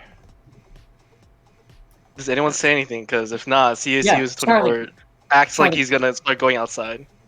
Are Charlie, you, sit down. are you sure you want to do this? We could get out of here. Stella, we need to get the cleats off. Don't we need worry, to I can we need handle to it. clear the cleats. Sorry. We'll blow the cleats. The space rays are far away enough that if we blow the thing, it's not going to blow them up, right? No, yeah, Okay. it's just gonna Listen. pop off Okay. and just it's designed to just destroy the cleat connection. I mean, it might technically be destroying some micro bio. You know, it's fine. It's You probably fine. burned There's- millions of them on your way down with the hydrogen thrusters. Yeah, that's Right. true. What? Charlie- I have Charlie some will- if you really want to, I have some medical supplies, but I can't heal you. Yeah. No, if Stella says that's fine, then Charlie will go You sit get down. in, Stella. This is it. Yep. You have a listing takeoff, and you're having to blow the bolts as you thrust, with possible rebound and shrapnel issues. Roll me what would be an operation like -3, but because of your 2,000 hours, is only a -1. And I would just say, Amarjeet, do you give any commands right now? Yes. Okay. Yes, I do. Roll me a communicated I -2 think modifier. her voice -2. Their voice sounds kind of far away. Like maybe it's not as perfectly comforting and soothing as it was before, but Comes out to even, Stella. It comes out to fucking even. All Is this. there anything with mechanics that I can help with? Yeah. If you want to, not right now, but you will be able to soon. Okay. Okay, I will also help with that. All right. There is one thing I do want to do. I want to hit. Since I'm in the cockpit now, I want to hit like an automatic retract on the ARV, Mm-hmm. so that it just gets pulled tight against the ship. I know it's going to be in a scrap heap, Yeah. but I want something to repair. The cable attempts to activate, and it begins to tug on the rear door. And it occurs to you that it's embedded in the rear door of the shuttle. You can do this. You can do this. Just be aware. And yeah, give me a straight. What comes out to a modifier 0 operation, as MRG gives you the command. All right. you got this. I hope. That's not in character. Or is it? Anything to drink on this ship? I'm No, tired. in character would be. You've trained for this. You can do it. Amazing, Stella. You get to bring this forward as a +1 That's modifier and do it fast as you take off, blowing the bolts, and you begin to have a dilemma. The ISB ARV latched to you and like pulling on its cable is like beginning to like pull against the rear doors. It's going to be a big liability going into space. It might not survive going out the atmosphere. You can either get a +1 to your next test, or you can preserve the mech behind you in some way. Stella, this is I Stella know, but spell. hearing if I know about this, I will probably try to find something to drink because this is my first mission. I'd be scared shitless about this. Yeah, if you got some alcohol under the table, you minus your edge by 1. If I do that, if I preserve There we go. the mech in some way, is it any risk to the hull of the ship? Well, it is going to be dragging behind you the whole time, but after you get out of the anomalous zone, the question is if it burns up behind you.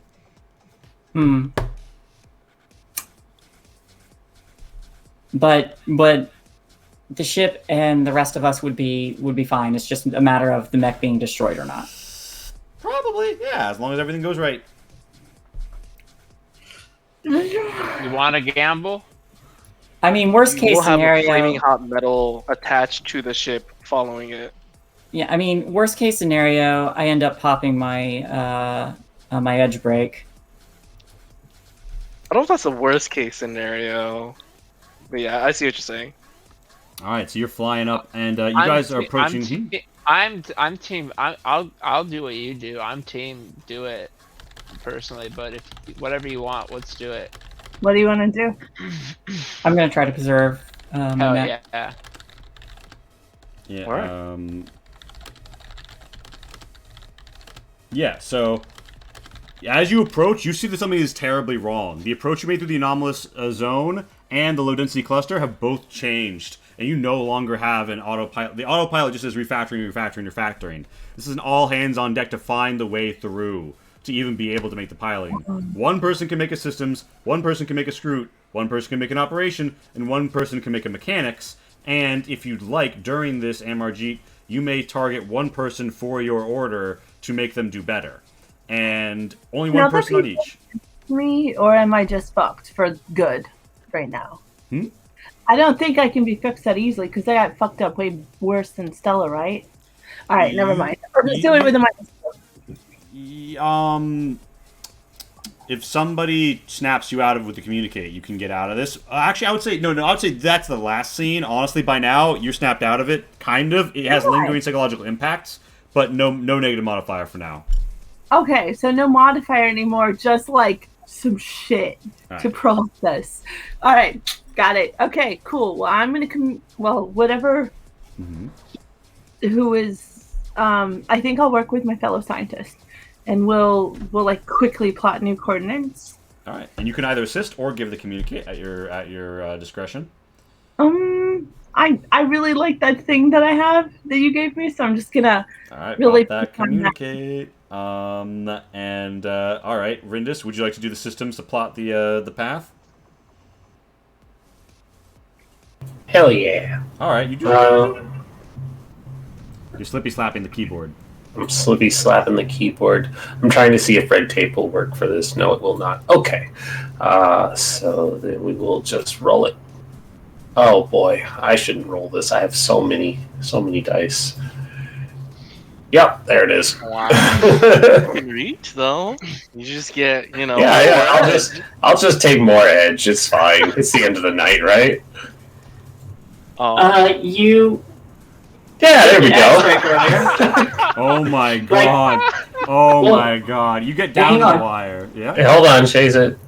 You did edge break earlier. Yeah, so I don't know what that means. Technically really. speaking, it means you were actually at 0 edge when you made that test. Oh, okay. Well, good. Although, wait, did I ever have you? You are also suffering from that psychological drug. The Dreamweaver remembers how the game he wrote works. Yeah, I was like, I'm new to this, so... And I jump forward the consequences to right now, dramatically. Haha, it was my brilliant plan all along, and you do still suffer that edge break, but it's like it's a double thing, and honestly, Rindis, you black out. Rindis puts hits the enter key, and you see path acquired. Path for exit now exists. And then Rindis just slumps over like fucking like done. That's on smooth. the board, the KT just being pressed continuously. Yeah, and with that, someone can still make the scrutiny to like visually see the path out, and one person can make mechanics to juice the rockets through here, and For then the mechanics, can I use the multi-tool? I can do scrutiny. Oh, I can't do it because I already did my ordering. yeah, you use the communicate Moss. You can screw. And thank you for the deep thought for the water. Hey, if I watch it while we play, it's just easy water. Can I use the multi-tool for the mechanic or For no? the +1, yeah. My girlfriend always says hydrate or dihydrate. Yes. Important to stay hydrated. That's a super twist. Holy shit. The rockets are blaring. Nice. Start using like my own like special fuel reserve to like, put like nitro into the system. That's a special blend. The nitros goes in. Special blend. Moss, you still need to, like, the sensors still aren't fully attenuated. Can you give me a scrutiny to see through the clouds and to help mark the way home as you follow Rindis' plotted coordinates?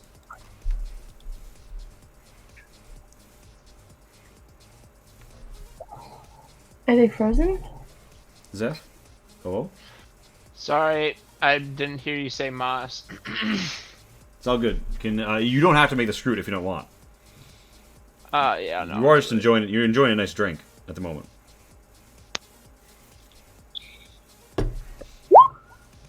Me too. Yes, you could reach for the hell of it. And you see the path out. You see the beacons that were lit on your way in. And at this point, your level 2 shock happens. You're freaking out.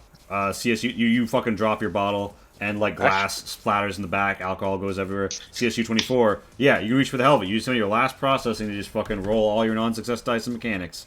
Yeah. And, So, mhm. do I still like, get the benefit of the multi-tool the second time I roll too? Yeah. So with these purple ones I rolled, these are bad for me. Yeah, it's a level 2 shock. Some stuff happens, which is you dropping the alcohol, and it blasts. Yeah, no. It blasts everywhere. We have 2 crew members. Wait, 3 crew members that at the same time all cease to function properly. Well, I've been drinking. Yeah, that makes sense for A me little to bit, drop yeah. my. No, but like, is that what happened? Do I understand correctly what has happened? MRG. So no, because Moss does not suffer a level 3 shock. Okay. But Rindis is out of commission. You and Stella have recovered. CSU-24 is doing its job, and Stella, with a modifier of 4, please make me the final operation. Like, mine makes sense. I was shocked at what was happening, and I dropped my bottle and it exploded. I'm more Because just I'm to understand stressed. if it was happening to both of you or only to one of you. No, Only just the one. Okay. So Yeah. Stop! Mine just being. I'm a hot mess. I'm a hot mess right now. I'm just stressed. Okay, leave me alone. All right, Stella, give us the modifier 4 operation. Yep. So I crack my knuckles and say, I flew off an exploding planet. I got this. Ooh. Ooh. The energy. I'm going to use my edge break, What happened? You can't reach on a shock result. but And I she can got no edge success. break. You can edge break. You can Yeah. fucking ace. You can fucking Asu. Give it to us. Fucking roll all 5d6. I mean, you make all 3 operations as a single. You pull out. You get it. Like Stella unleashes her flying ace, and as you coast out of the atmosphere, roll me all 5d6 of your remaining shock, Stella. Wait, so you like failed, but now you're doing your special thing? Yeah, Yeah. like Stella, like you hear That- exit failing, has exit to. failing. The flames are spraying all over the front of you. The shielding is not going to hold I up, mean- and then Stella. Doop. Can I Absolutely insert like just a little? have to. Can I insert like a little narrative moment in there just for fun? Yeah. Hit me with it. So if everything's going crazy, I think Amarjeet, who comforted Stella before and like snapped her out of it, puts both her hands on Stella's shoulders and gives a squeeze. Like, you really need to come through for us, honey. The squeeze of success overwhelms you. You fly out, and as you guys finally get to what is wrong? We were reading intense damage to your exterior hull, and we see you've blown the cleats. Do we need to send a rescue? Stella, you almost on instinct say, no, we're fine. Everything's fine. This power of lesbians. And how are you? And then you punch exit on the hail, and then you just like coast, and you coast past the violet umbra, and they like hail you again, and you're just not picking up the phone, and everybody on board just receives a huge sigh of relief until you can finally, after much ado, redock with the vessel, all shaken to your fucking core, as this happens, Delesha runs up and she's like, oh my gosh, are you guys alright? And as this happens, you guys hear a buzzing in the back of the car as something comes out of one of the as yet unopened containers. No! And unfortunately for Delesha, right as Rindis comes to, an Upsikaras pops out, bzzz, and like lunges towards her as we cut, and bam, that's it. That's Rindis's baby is fully developed and hopped out, and it's another day on the Violet Umbra. Welcome to Science Team. I think we've had a great. I'm sure this is fine. After we finally dock, I lean down to Stella's ear and very quietly says, good. Nice. With that, you're all back aboard the Violet Umbra. Sorry that we've run a bit over our normal time, considering that we were pushing. That was so fucking cool! Right? That's fine by me. That was fine. Considering we're pushing 1 a.m. for those of you who aren't here before, we do something called feedback phase, where I ask for something you like, something your favorite, least favorite, and which you want to see more of. For tonight, I'm going to ask for a lightning round. Limit yourself to only one bullet point. Shin, as the person who's overwhelmingly done the most feedback phases, I know I just laid a big gauntlet before you. Could you start us off? And once again, exclamation mark change stars to see the Kickstarter for this game. Exclamation mark quick start to see what's going on with a preview document. But Shin, favorite, least favorite. We want to see more of lightning round. Only one of each.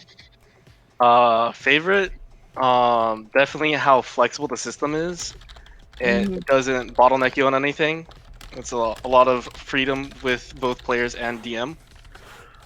Least favorite, there was a little bit of lull time early on just getting off the station, but understandable as new people introduction, getting the players chance to RP before anything happens or shit hits the fan.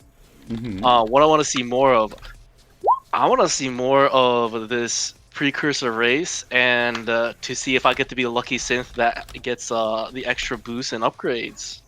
Right. Ooh. We are the ones that found it, so... Yeah, alright. Now, and casual reminder, because I forgot to say it before Shin did it, but he didn't because he knows, all feedback phase content is only aimed at the Dreamweaver and what they can directly control. This is a time only for me to receive criticism and feedback, not anybody else. As I say that, we roll forward into, I would say, Rindis. Hit me with it. I enjoyed being able to really show off a lot of the cool sciencey stuff. Being able to once again do the edge break and having a fellow scientist to bounce fun sciencey ideas off of. What I would like to see more of is fun Xenos for Rindis to study with science, and definitely not anything else, because I took a thing specifically for being able to interact with Xenos, and I didn't get to use it. Yeah, I was disappointed. I took Xenophile, so I was like, oh, maybe I can talk to Xenocultures. Like, I wanted... Yeah, like, I picked it, like, expecting us to run into aliens. Like, manta rays, space manta rays is cool, but it's like, I couldn't use the ability for them, and I was like, that's all. No real criticism. It was just like, I picked this thing, and I didn't get to use it, and I want to use it next time. Fair, absolutely valid. Valid. You're valid, we're valid, beautiful. I think we roll now to Shay.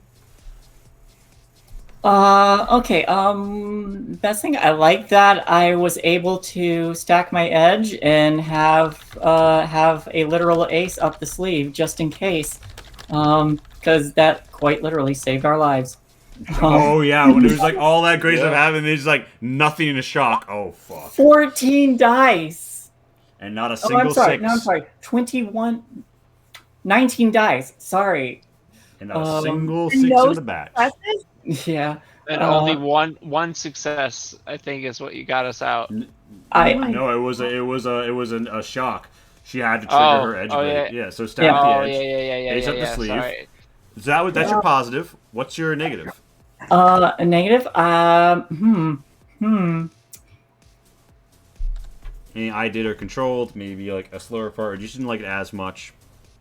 You don't have to have one. You can. I don't think I do. All right. What do you want to see more of? Hit me. I'd like to see. I would like to see. I enjoyed this. I enjoyed the role play. I'd like to see these relationships between the characters developed, NPCs and players both. That I think is just something that develops over time. Yeah. Yeah. Excellent. That's going to tie into what I say. Yeah, that's a one go round. Now, we come to our new players. Hi, welcome Diesel Shot, as you've probably gathered, and I have the people who've done it before go first. We do a quick feedback phase for the Dreamweaver and what you thought of, like, you know, the adventure, what you liked, what you didn't like, what you want to see more of. Normally, we let you go, like, a little bit longer and, like, hit me with lots of things. You're still free to hit me with them, but because we're trying to wrap this up in a timely fashion, in fact, we're past 1 a.m. now, we're just going to do favorite, least favorite, you want to see more of. Can I get Jack going first here? Thank you. Right, so what I want to see more of, more science and more roleplay, more science and more interaction, specifically more situations that encourage kind of melodrama moments, which there was, but I still want more. Aw. I still want more. I always want more drama in my space shit. I want more. Let's see. I don't really have many. Sometimes I wasn't quite sure of the way things spin out, but I did like that it always felt like when things spin out, there was a way to use it for drama. Like it does stuff. So yeah, so that's what I want to see. I want to see more science and I want to see more melodrama. All right, and that's I think so. So that's a positive and a negative wrapped in one, I believe. Yeah, okay. And what you want a score of too. Dave hit us with that up front. So they have already said that. Thank you, Jack. I will now go to Zeph. Favorite, or something more. So my favorite part about it was that I did surprisingly natural with my support role. You were like, yeah, you want to do this, and it's like, yeah, that's exactly what I've been waiting to do. Like, as soon as you're like, yeah, you're picking them both up, I'm like, yes, I am. Like, it felt pretty natural to get into it, and I will take a page out of both of people's books is that there needs to be more role play. And I enjoyed the role play that we did, but there needs to be role play that wasn't as slow as the beginning, like Shin said. Like, it needs to be more cohesive to, like, we just got out of there. Like, now it's got to be an adventure. It needs to build off of what we just kind of like had happen. And so would you say your least favorite part was the lack of opportunity to do that? Yeah, that's what I want to see more of too. Is that like that lack of that happened? I want to see that be something that turns what just happened into something that builds lore and allows for more roleplay. Heck yes. Well, thank you everybody for coming out, and I seen. You know what? I think that there's a very appropriate stream to raid right now, due to Lady Not Askew joining us tonight. So we're all going to give a hearty welcome to Nashmata. Remember, at Dreamers, we bring positive energy, or depart as we come on these raids. And yeah, just a big thank you for everyone to come out. We have a beautiful community, and let me just really briefly, before we go, check what is the Change Stars Kickstarter doing right now. Here up on the screen. 200 backers, 769. Nice. There's a sex number. We did it. We did it, folks. Mission accomplished. Nice. We're hitting raid on. Are you gonna make one of the stretch goals, putting this character in the game? That is something else. That is but it's whole science, Mom. Give us more money. But here we go. We're raiding Nashmata. And I'll see you all on the flip. Awesome. Thanks Great for game. guys. Thanks for a quick. This, by the way, to anybody who's still watching, this is such an easy game to start and learn.